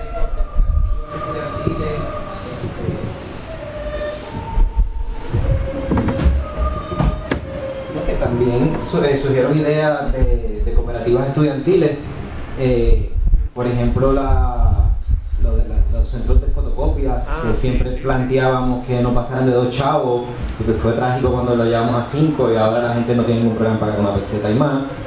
Pero habían estructuras como por ejemplo aquí en el caso particular del recinto de Río Piedras, que estructuralmente se subutiliza. Aquí ya después de las 4 de la tarde se sigue gastando la misma electricidad, la misma luz, la misma seguridad, y no se usa una estructura gigante, edificios que podríamos usarse para 20.000 cosas, entre ellos el centro de estudiantes, que luego le cambian el nombre a centro universitario, que se subutiliza completamente. Entonces se planteaba la idea de hacer librerías administradas por estudiantes, ir generando trabajos que mantuvieran estudiantes. Aquí hubo tiempo que hubo hasta boleras y cine. Pues mira, tú sabes de qué manera uno, por poder proveer también empleos a los estudiantes. Y otro concepto que era un poco problemático para la época, que empezó a surgir, era el concepto de la sindicación, con miras a que los estudiantes negociaran como cuerpo de la negociación colectiva, como un cuerpo identificado, y entonces como cualquier sindicato llegó a negociar con la administración, básicamente con la misma racionalidad. Yo creo que es una buena idea, no se ha discutido mucho, pero conceptualmente, en términos de una alternativa organizativa, un sindicato nacional de estudiantes, yo creo que puede generar un poquito de presión política de otra manera, a lo que son los cuerpos institucionales, ¿no? Que ya se supone que de alguna manera se adscriban a las reglamentaciones. Esto es una reglamentación interior de un cuerpo identificado, que es la misma razón por la que, por ejemplo, la hermandad de empleados no se suma a muchos de los procesos deliberativos institucionales, porque hay una contradicción no podrían negociar colectivamente.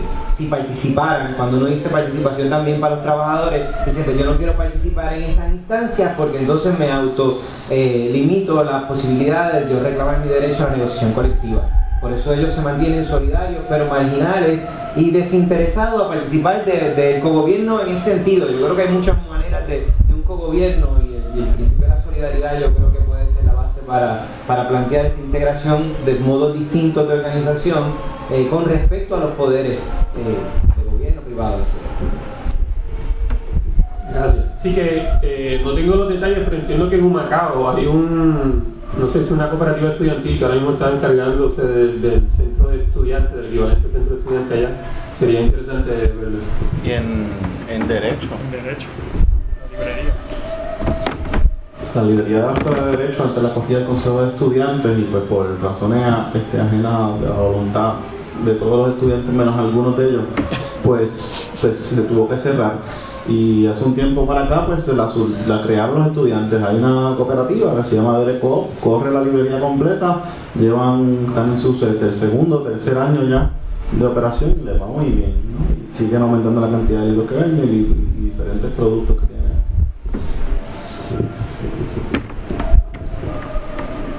¿Alguien? Sigo. Muy bien.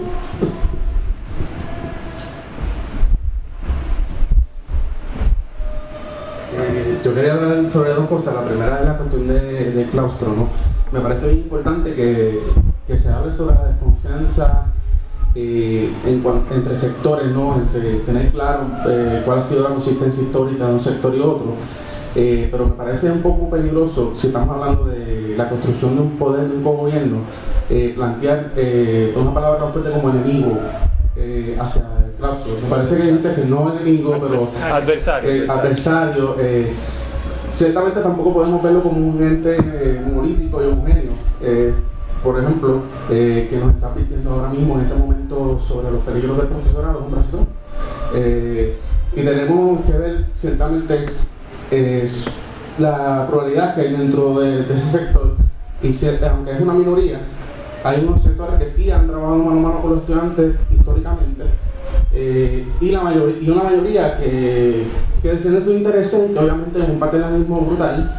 Nunca le ha gustado querer compartir el poder de la universidad, el manejo de la universidad con los estudiantes, el sector estudiantil.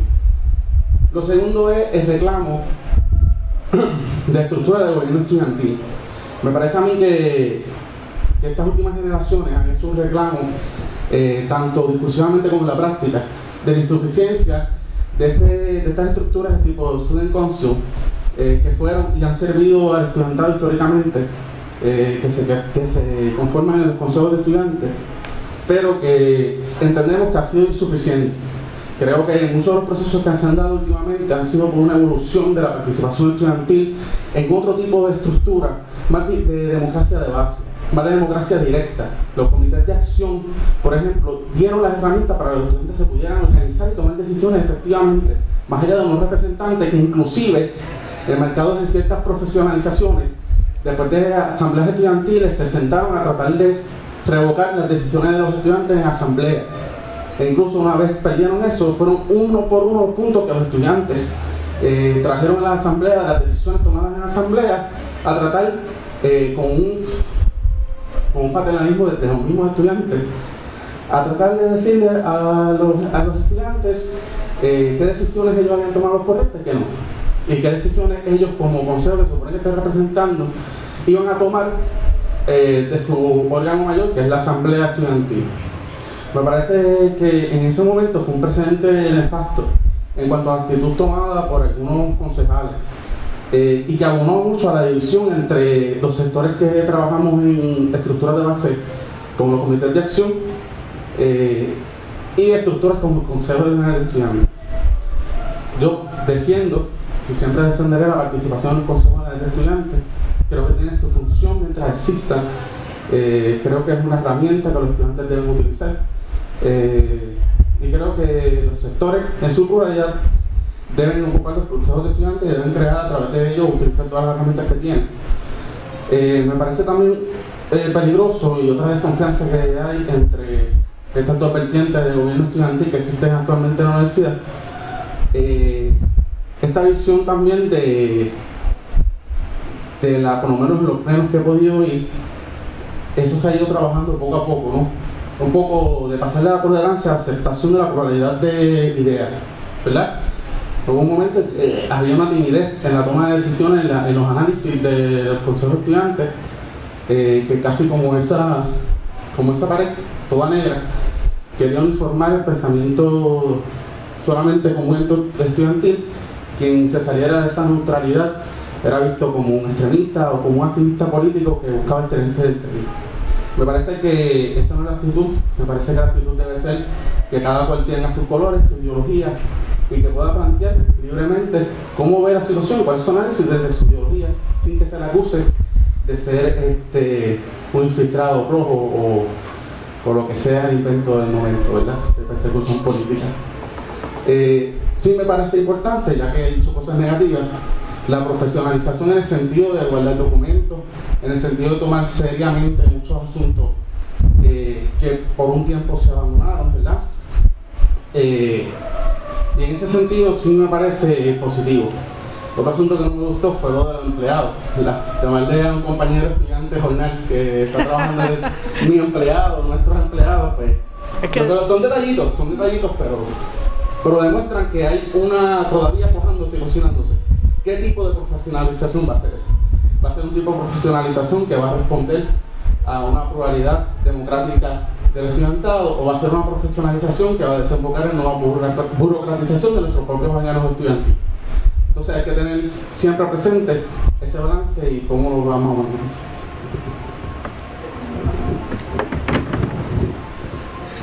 Voy a tratar de contestar las dos preguntas lo mejor posible porque son dos preguntas sumamente complejas.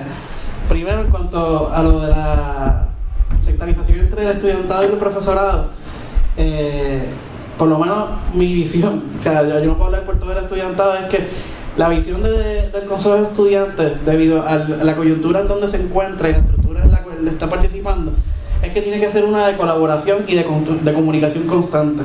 Por lo menos en lo que existe ahora mismo, en la conexión entre profesores y estudiantes, tanto en el Senado como en el Comité de Eficiencia Fiscal, es una, o sea, que se puede llamar no armoniosa, porque uno nunca, o sea, existen los caucuses y los caucuses, tú nunca sabes de lo que sale de ahí, tú nunca sabes de lo que, la opinión personal de cada uno, pero sí nos consta de que estamos con la misma agenda y estamos tratando los mismos asuntos. Por lo menos por ahora, el Consejo ha tomado una posición en donde sabemos que hay muchas opciones y sabemos todo al nivel de magnitud que pueden llegar las propuestas que se están presentando. Y por la misma vertiente que estaba mencionando el compañero Enrique, de que no tenemos el poder de organización y no tenemos la infraestructura existente, pues por eso mismo es que el Consejo se ha abierto las puertas y es mucho más inclusivo ahora. O sea, tenemos comunicación con otros recintos. O sea, es tremenda señal de que los compañeros de Carolina estén aquí. El Comité de Eficiencia Fiscal se compuso no solamente por estudiantes concejales, sino estudiantes que no eran concejales, e incluso había uno de los proyectos que corrieron los comités de acción. En cuanto a la segunda pregunta, que envuelve lo de los comités de acción y la participación de los consejos, pues es mucho más complejo, porque cuando tú hablas de pluralidad, y te lo digo no solamente como concejal, sino te lo digo también como fundador del Comité de Acción de Planificación, de que la pluralidad de esos comités de acción también estaba limitada, porque cuando nosotros estábamos adentro en esos foros y cuando se daban las discusiones, incluso dentro del comité negociador, las posturas que se presentaban, y no mías, sino de facultad, también eran cuestionadas, porque no cumplían con lo establecido, con el orden paralelo que se había creado.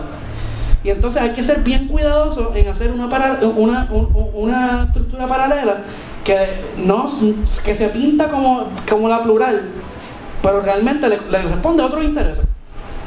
Y entonces el discurso del comité de acción abierto, que todo el mundo puede participar y que participar en los plenos, y que las propuestas que todos los huelguistas aprobaron, pues perfecto, son huelguistas. O sea, sigue siendo un sector. O sea, no se puede llamar mayoría, no se puede llamar minoría, pero sigue siendo un sector. Y el Consejo de Estudiantes, a pesar de que sí tiene que escuchar a esos sectores, tiene que escuchar a todos los demás. Porque si nos vamos a llevar por las asambleas, que nosotros sí las respetamos y sí debatimos todos los puntos, porque nosotros estamos conscientes de que especialmente en las asambleas que hubo el año pasado, no se dio un espacio en donde se puedan llevar las ideas. Se golpearon estudiantes, se le gritó a estudiantes.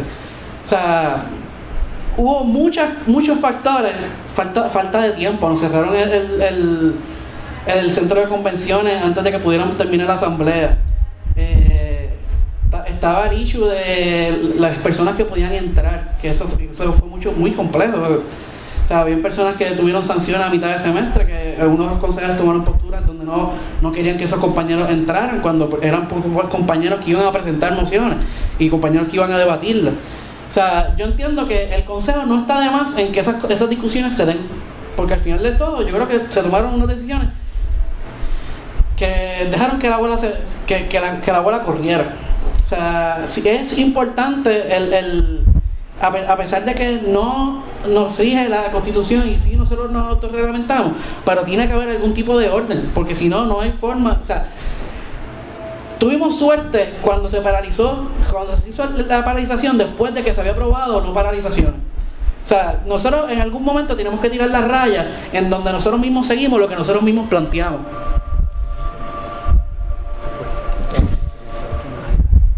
Entonces, tocando ese tema de la pluralidad, yo creo que es importante que el Consejo tome ese rol, porque es la estructura que actualmente, y yo no estoy diciendo que esto debe quedarse así, y por eso se está planteando reforma, por eso se está profesionalizando, para que haya más capacidad de trabajo, y las personas que estén interesadas, pues que lo hagan, lo pueden hacer. Nada, yo creo, no sé si te contesté toda la pregunta. Aníbal quiere comentar sobre eso.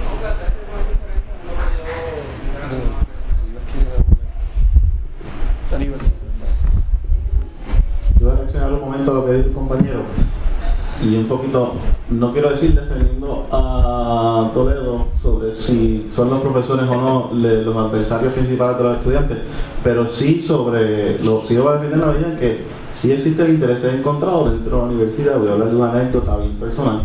El día en la huelga de abril que la policía impidió que los estudiantes recibieran agua o comida, que se pararon a través de todos los portones y dijeron: aquí no hay más agua, aquí no hay más comida. Ese día yo estaba en mi casa, yo vivía ese día, yo me quedaba en Atorrey, caminé de Atorrey a la universidad y me encontré con eso, ¿verdad? Entonces yo estaba sumamente molesto. Y fui con dos compañeros, no me pregunten cómo, entré al jardín botánico y al jardín botánico entré a presidencia. Pregunten cómo, nadie me detuvo ese día, aparentemente no mucha gente reconocía la academia en ese momento. Y allí me encontré con que estaban listos para una reunión, la Hermandad de Empleados del Centro, no docente, una reunión para discutir algo del convenio colectivo de ellos en ese momento, el mismo día en que los estudiantes del recinto de Río Piedra no se les dejaba que las familiares o las personas que les daban apoyo recibieran agua o comida. Entonces uno se plantea entonces que sí existen unos intereses encontrados en la universidad, que son los profesores, que son nosotros, pues no sé, no le puedo poner el dedo todavía a cuál es el más importante, pero sí existen y sí hay que tenerlos en mente. Y estoy un poco de acuerdo con lo que dice David en el segundo punto, porque, y esto lo planteó un compañero, Iván Char, en un escrito que hizo sobre la diferencia. Él trató de ponerle un punto a la diferencia entre la primera y la segunda huelga del año pasado, y creo que tiene un poco de razón en cómo surge el asunto de la democracia de la base, la democracia que se estuvo dando durante la huelga internamente, cómo tomamos las decisiones en la primera huelga y cómo se tomaban las decisiones en la segunda huelga. Y creo que se dio un poco de eso, de mira, tú sabes, sí, te vamos a dejar participar, pero al final de cuentas la línea está trazada y o caminas por la línea o te dejo decir lo que quieres decir, pero nunca vas a tener ninguna oportunidad de éxito dentro del sistema que se utilizaba para tomar las decisiones. Un ejemplo de eso fue el mismo David, donde en el comité de negociadores de Río Piedras, el primero, pues por alguna razón el comité negociador decidió sacar a David del comité negociador, una expulsión de ya tú no estás en mi grupo. Y pues como parte un poco de controlar el comité. Después, cuando no había tanto control del comité, pues entonces se busca la manera de controlar buscando crear el comité negociador nacional, que al final de cuentas resultó positivo en ese momento, 100% de acuerdo, ¿no? Como surgieron las cosas, resultaron como mejor pudieron haber resultado, pero se daban por esas razones, ¿no? Y buscando un poco el control de ciertos grupos, etcétera. Y siempre hay que tener un ojo usado un poquito a todas esas cosas que pasan, ¿no? Yo lo que planteé cuando hablé fue que no hay una sola respuesta, no hay una sola forma de tomar todas las decisiones. Tal vez para los estudiantes un modelo funciona, tal vez para una facultad un modelo funciona, tal vez para Aguado un modelo funciona diferente al de Río Piedra, y hay que pensar en todas esas alternativas para poder buscar entonces que los estudiantes, que los profesores, que las hermandades, que todo el mundo pueda participar dentro de diferentes contextos, de diferentes maneras.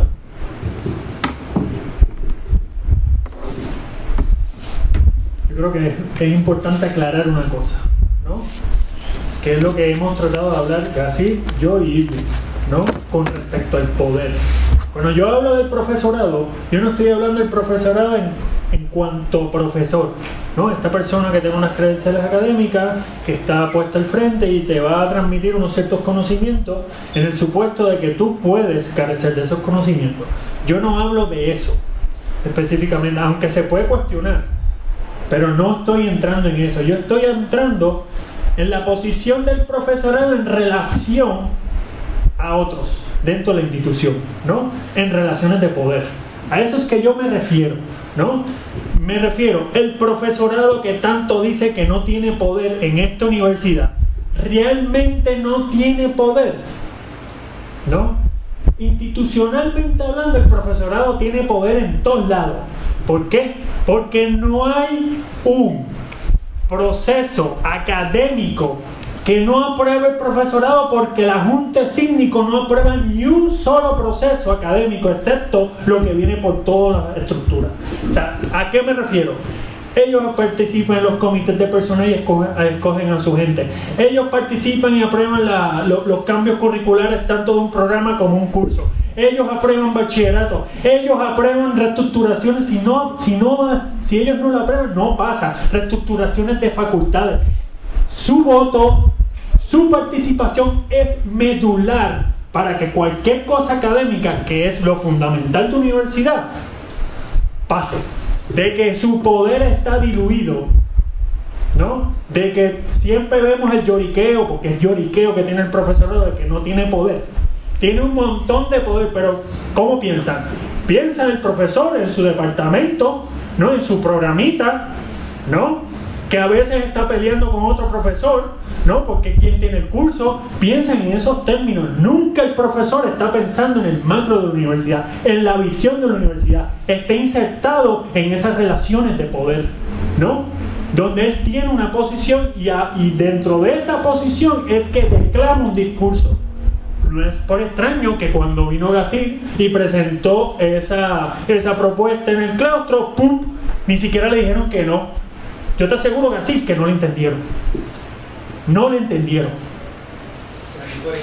O sea, para mí ni siquiera le entendieron. ¿Por qué? Porque no están pensando en eso. Uno se sienta con un profesor, específicamente los de ciencias naturales, que son los que más reflejan eso, ¿no? Y tú vas a ver perfectamente esa pequeña visión. A ese profesor es que yo me refiero, a esa identidad que la misma institución va creando en el profesor. El estudiantado, cuando dice el profesor, no tenemos poder, y tú te identificas, ojo, cuidado con eso, porque él está hablando en la posición de su poder diluido, que quiere otras cosas más para satisfacer unas cositas que le molestan, ¿no? Un poquito de más presupuesto aquí para sus cursitos, y eso sin contar que hay un montón de profesores que son unas vacas sagradas que controlan un montón de cursos y programas, y que profesores bien dinámicos, ¿no?, bien chéveres, que dan unos cursos bien nítidos, los tienen marginados, porque aquí se funciona el seniority completamente. Eso es, mira, eso es Padre nuestro que estás en el cielo. A esa estructura es que yo me refiero. No estoy hablando del profesor en cuanto profesor que se sienta al frente porque tiene unas credenciales. Me estoy hablando del claustro en cuanto a ese sujeto que está construido en esta estructura, y que nosotros los estudiantes, ya no soy estudiante pero todavía me envuelvo, ¿no?, que a veces caemos en los trucos discursivos de los profesores. Primero, el primer truco discursivo: violaron la autonomía universitaria. Ese es el discurso más cínico que tiene esta universidad. Señores, aquí no hay autonomía universitaria, no la hay, no la ha habido. Entonces, ¿qué se defiende? El status quo, para decir que hay una violación porque hay autonomía. Eso es un discurso implícitamente conservador. No la hay, punto. Y que hace falta participación. Bueno, ¿de quién le hace falta participación? A los estudiantes sí, pero a los profesores. Que los profesores no han tenido capacidad para organizarse. Claro que hay unas condiciones institucionales que no les permiten organizarse, ¿no? Está la APO y otras cosas más, ¿no? Y que ni siquiera hay un debate entre ellos si se organizan sí o no, a lo mejor entre algunos grupos, ¿no? Eso es un problema que ellos tienen que resolver. Quizás uno los puede ayudar, porque uno se organizó, los estudiantes se organizaron, empezaron a tomar propuestas, empezaron a empujar cosas, y ellos se vieron afectados. Pues se tienen que organizar. Pues qué bien, pues ese es el asunto. Y otra cosa te iba a decir sobre el gobierno estudiantil. La gente, lo voy a hablar claro, en la naturaleza humana. Quizás no es tanta naturaleza, pero el poder seduce. Ahora mismo hay un consejo de estudiantes con buenas personas, con deseo de trabajar, van creando un espacio, un poder, ¿no? Van empezando a influir.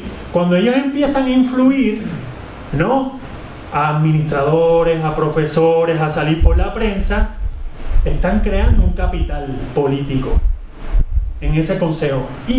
Inmediatamente se va a meter gente allí, sean individualmente porque tienen intereses, porque quieren participar, sean grupos políticos porque ven allí que hay algo que influye, sean gente con intereses que simplemente son megalómanos. Todo eso sucede. Luego hay un caos allí y se cae, ¿no? Un buen gobierno estudiantil, y eso no es ningún problema, porque eso, cuando hay una institución con poder, siempre va a pasar eso, y eso es parte de, o sea, la conflictividad es parte de los procesos deliberativos. Lo importante es tener una estructura que pueda bregar con esa situación, que cada vez que se metan hay procesos que evitan una paralización, que conducen las discusiones a cosas efectivas, ¿no? Ahora ellos, lo que están haciendo ellos es de la buena fe de ellos. Si empiezan a crear un capital político, vas a ver que todo el mundo se mete allí y todo el mundo a reclamar democracia. Ojo, aquí en la universidad, en los grupos estudiantiles, democracia es para un grupo, no es para todos los estudiantes, porque se los digo de experiencia, específicamente de la izquierda estudiantil. O sea, democracia es la democracia para ellos, ¿no? Y así les doy lo que yo viví allí, ¿no? precisamente porque hay que estructurar un poder político, una estructura que pueda bregar con eso, que pueda bregar con esa conflictividad en la cual todo el mundo pueda participar, pero que al fin y al cabo los intereses de un grupo no se impongan, se influyan, porque eso es parte de la política, es parte de la relación de poder, y eso es importante porque le dan importancia al cuerpo, los estudiantes se involucran, se envuelven, y eso es lo que tú quieres al fin y al cabo, pero hay que crear esas condiciones institucionales, ¿no? Y eso es la gente que tenga la visión para, miren, hay que estructurar esto de manera que todo el mundo, cuando estemos creando un capital político y vengan la gente, esto está bien montado y que es relativamente equitativo para todo el mundo. ¿Algún otro comentario o pregunta? Yo quisiera preguntarle a Irving Jiménez, después de haber escuchado todas las posiciones, ¿verdad? Usted empezó hablando de que si no se cambia la naturaleza de la organización, no va a pasar nada realmente. Y pregunto si lo que trajo el profesor Gacir Suet y lo de algunas de las otras cosas que se ha hablado aquí de poder estudiantil, ¿usted entiende que cumplen los requisitos que usted entiende que se necesitan para el cambio?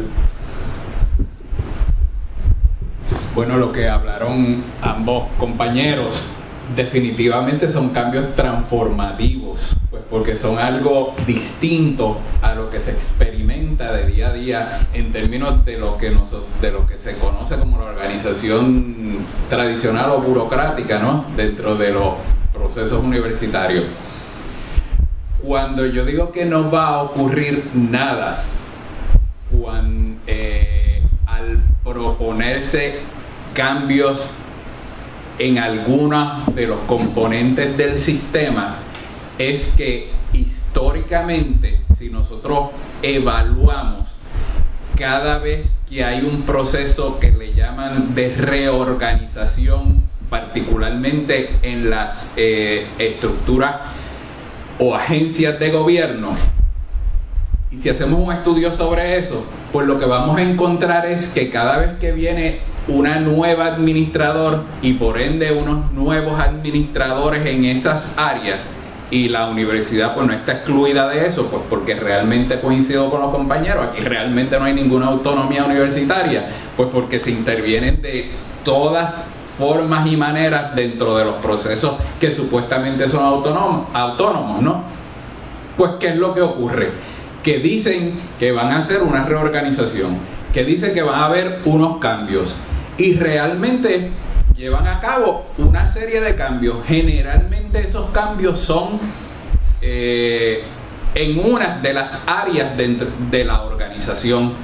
Por ejemplo, reducir o aumentar el número de personas, reducir o aumentar el presupuesto de la organización, centralización o descentralización. Pues eso fluctúa en un péndulo en una u otra dirección dependiendo de la mentalidad que tengan esos administradores. Pero realmente ha habido una transformación. Lo que nosotros hemos visto, por lo menos este servidor, es que no ocurre esa transformación. Lo que ocurre es que a lo mejor hay unas mejorías. Pues a lo mejor ahora pues tenemos un poco más de internet dentro de la universidad wireless. Pero eso es una transformación realmente. O en otros casos, pues si no hay presupuesto, pues hay menos guardias disponibles para los problemas que han ocurrido, que se han ventilado en estos días en la prensa. Pero realmente no ha habido una transformación, porque la naturaleza de cómo estamos organizados permanece básicamente igual. Así que lo que han propuesto, e incluso los compañeros, son cambios, o más que cambios, transformaciones que van dirigidos a cambiar esa naturaleza, utilizando la analogía que hice al principio, de ese escorpión. Porque si no, el escorpión tarde o temprano va a seguir picando. ¿Por qué? Pues como le dijo al perro, ay, yo no quería, pero la propia dinámica de mi naturaleza pues me impulsa hacia eso. Y por eso es que entiendo perfectamente lo que dice Enrique, pues porque es en esas dinámicas dentro de esa estructura organizacional, y recuerden que la estructura organizacional no es el organigrama, la estructura de toda organización por lo menos está compuesta de 5 cosas, que son los procesos o la logística, la cultura organizacional, la normativa que las rige, los recursos, y una cosa que casi nadie, y quizás en este contexto sí se entiende mejor, pero en la administración y en muchas áreas del claustro no se entiende, que es lo que en inglés se conocen, porque a veces no se puede traducir o no se entiende igual en español, como el internal politics, que son cómo es que están distribuidas las formas de poder dentro de esa organización y los conflictos o las luchas que se dan para cambiar esas formas de poder. Pues sí, los profesores son una forma de poder dentro de la institución, los administradores son otra y los estudiantes pueden ser otra, pero para eso hay que organizarse. Y entonces desde esa perspectiva, y fíjense que generalmente cuando se habla de cambio o reorganización se enfocan las personas en una o dos de esos componentes. Quizás se enfocan en los recursos, como ahora está de moda, pues porque no hay mucho dinero para la universidad. Todo depende, ¿verdad?, de cómo se organice y cómo se distribuye ese dinero. Pues se enfoca en eso. Pero es que la organización universitaria no es nada más que el dinero. Existen las otras cosas. Y como esto se supone que funcione como un sistema, y si realmente funciona como un sistema, ya sea para bien o para mal, y las cosas, por definición, un sistema son una serie de partes que interactúan entre sí para obtener un resultado que de otra forma no lo hubiesen tenido, pues dependiendo cómo se organice ese sistema, pues va a tener X o Y resultado. Lo que nosotros vemos ahora en la universidad en particular y en las agencias de gobierno es que están organizadas y siguen teniendo el mismo resultado año tras año, año tras año, y a mi juicio es porque esa naturaleza, esos cambios transformativos, pues no se dan. Lo que se dan son simplemente, como diría Gasset, simulaciones de cambio, pero la realidad es que la naturaleza sigue siendo la misma. Gracias.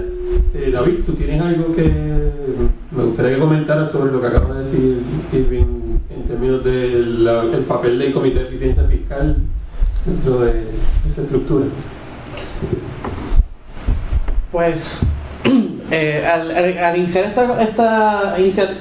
al comenzar esta iniciativa, estamos siendo bastante ¿cuál es la palabra? Ambiciosos al hacer esto, porque nos consta de que estamos chocándonos con la pared de no tener continuidad histórica. Se ha hecho el esfuerzo al hacer los contactos con personas como Enrique, como Alexis Morales Fraser. Se ha hecho el esfuerzo de acumular el conocimiento que ya se ha hecho. O sea, no hay que reinventar la rueda cada vez que se organiza uno. También nos estamos chocando con la barrera de que somos estudiantes. O sea, es bien difícil el sacar el tiempo de muchas personas para que se unan en un solo proyecto. El año pasado, con esfuerzo titánico de muchas personas, entre los asistentes, Antonio fue parte de ese esfuerzo de sacar el informe de eficiencia fiscal del año pasado. Ese informe se utilizó este año por la administración. El decano de administración lo utilizó para implantar parte del proyecto de desperdicios sólidos y de recinto verde. Eso, después de un año, pues fue un poquito gratificante, porque me di cuenta de que quizás el trabajo no fue completamente en vano, pero hace falta mucha maduración del proceso. O sea, hace falta la institucionalización del proceso. El año pasado ese comité de eficiencia fiscal se formó de una forma aleatoria. Se hizo una convocatoria de estudiantes, se hicieron un par de foros, las personas que interesaron, pues nos reunimos muchas veces y sacamos el trabajo. Este año, como vicepresidente del consejo, lo pasamos ya al foro del Consejo General de Estudiantes, cosa de que hubiera un lugar físico donde dejar los documentos, un lugar donde se pudieran reunir, oficializar personas y profesores que nos pudieran ayudar constantemente. fondos, o sea, parte de los fondos del Consejo de Estudiantes pasan por default al Comité de Eficiencia Fiscal, cosa de que si hay algún tipo de gasto que se pueda hacer, que se pueda hacer sin tener que entrar en el rollo de meterle a buscar fondos, etcétera, porque el comité, ese no es su fin, el fin de nosotros no, o sea, es investigar. Y yo entiendo que como estudiantes, y más todavía de los de Río Piedras, que tenemos los estudios graduados y nos estamos enfocando en la investigación, tenemos esa responsabilidad de que si de verdad vamos a solicitar autonomía universitaria y queremos más participación dentro de los procesos, pues nosotros tenemos que estar preparados. O sea, no vamos a entrar a los procesos para decidir al garete. Y eso es parte fundamental de lo que se está planteando. El Comité Negociador de Río Piedras es el primer comité negociador que presenta propuestas concretas que se llevaron por escrito el primer día de negociación. El CRE hizo contacto con el Comité de Eficiencia Fiscal para que nosotros, pues, las propuestas que tuviéramos, a pesar de que ellos también presentaron las suyas, pues que se presentaran. Yo entiendo que es un cambio de visión en donde ya nosotros estamos reconociendo que no es simplemente el capricho, aunque pueda haber un % de capricho dentro de las decisiones. La realidad es que estamos en una crisis fiscal y hay un contexto en donde se están tomando las decisiones. Sin embargo, esas decisiones no están yéndose de nuestro lado, porque al final van a tomar la decisión en lo que le conviene a esas estructuras de poder. Aquí estamos viendo dos cosas: plantear el que tengamos más representación estudiantil o más representación, punto, para que nosotros tomemos esas decisiones, pero cuando lleguemos allí vamos a estar preparados para tomarlas. Y el Comité de Eficiencia Fiscal lo que aspira es que sí, de que sí lo estemos, y que en la estructura que estamos actualmente, cuando estemos en los foros que estemos, pues sí podamos plantear las soluciones que sean viables y que no sea un reclamo más o un estribillo más, que sean propuestas claras que se puedan implantar a corto, mediano o largo plazo, que estén escritas, que haya personas que le vaya a dar seguimiento.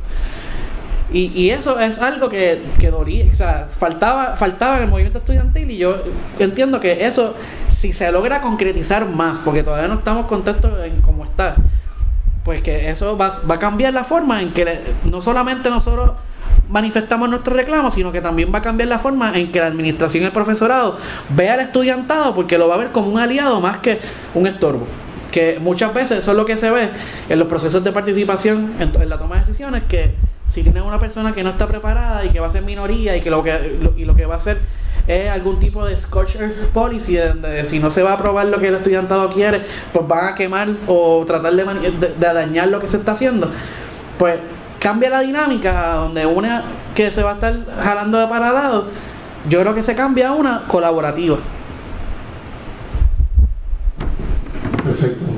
Muchas gracias. Me están haciendo señas que tenemos que ir acabando. Tenemos que acabar. Pues nada, yo quisiera resumir diciendo que podríamos sacar de aquí que obviamente hay que hacer un cambio cualitativo de la estructura administrativa, que definitivamente el estudiantado tiene que organizarse de alguna forma con más poder, que le quite poder a los docentes para poder con la administración cambiar esa estructura. Me parece interesante que en ningún momento hubo un ataque directo a la administración. Me parece bien interesante que estemos en ese nivel todavía. Pero nada, pues, salvo por la mención de la cita de la resolución de la bueno, sí, o sea, pero claro, perdón, obviamente sí. Pero no, quiero decir en términos del poder bueno, después en la discusión. Es que la administración son profesores, la mayoría. Eso es un buen punto. También se mencionó la cuestión de la sí, es parte de los profesores son parte de la administración. Exacto, pero no explícitamente. Pero bueno, quizás que yo estoy más sensible, ¿verdad? Porque me atacaron a mí como en 4 ocasiones. O por lo menos mi grupo, mi gremio. Bueno, pues nada, muchas gracias por la participación de todos. Recuerden que hay más actividades, chequen la página de Facebook. Actividades continúan la semana que viene, martes, miércoles. Así que muchas gracias a todos.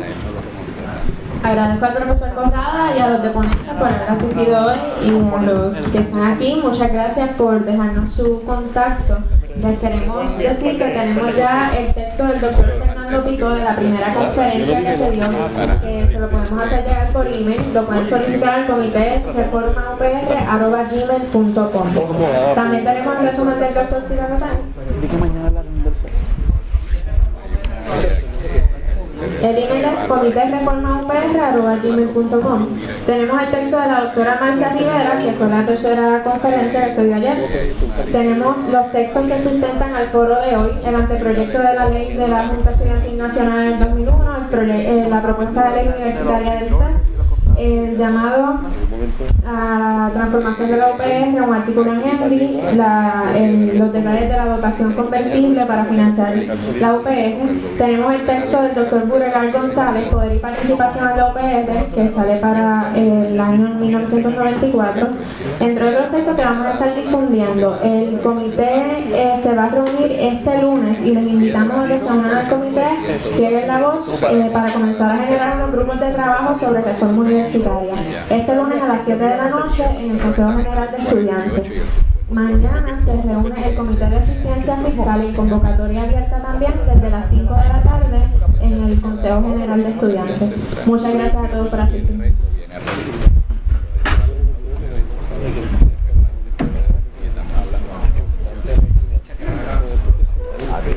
Gracias.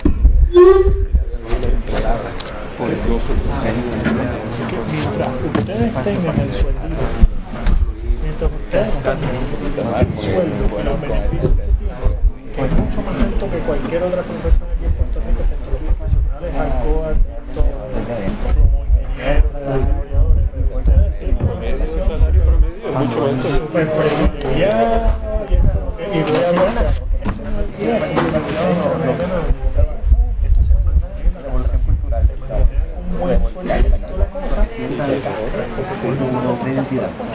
Tú, por ejemplo,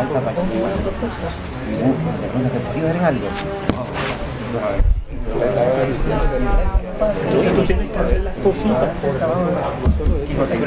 Nos vemos. Me imagino que Orlando viene mañana y eso.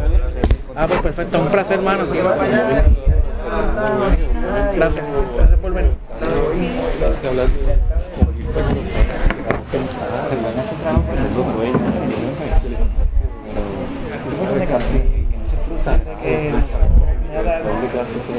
Dramático ahora. Yo creo que lo que ustedes pueden plantear como profesores Si algo de la historia nos dice que la mayoría o todos los procesos que fueron transformativos, incluso hasta los empresariales, que comenzaron como una o dos personas o tres en los garajes, todos haciendo Este empezó con 2 personas. El problema de la historia cuentan ética sintetizada y las hacen bien lindas. Pero el proceso de la tortura de llevar a escribir, de hacer las cosas siempre caen 4 gatos. No hay esa gente, nunca va a pasar nada.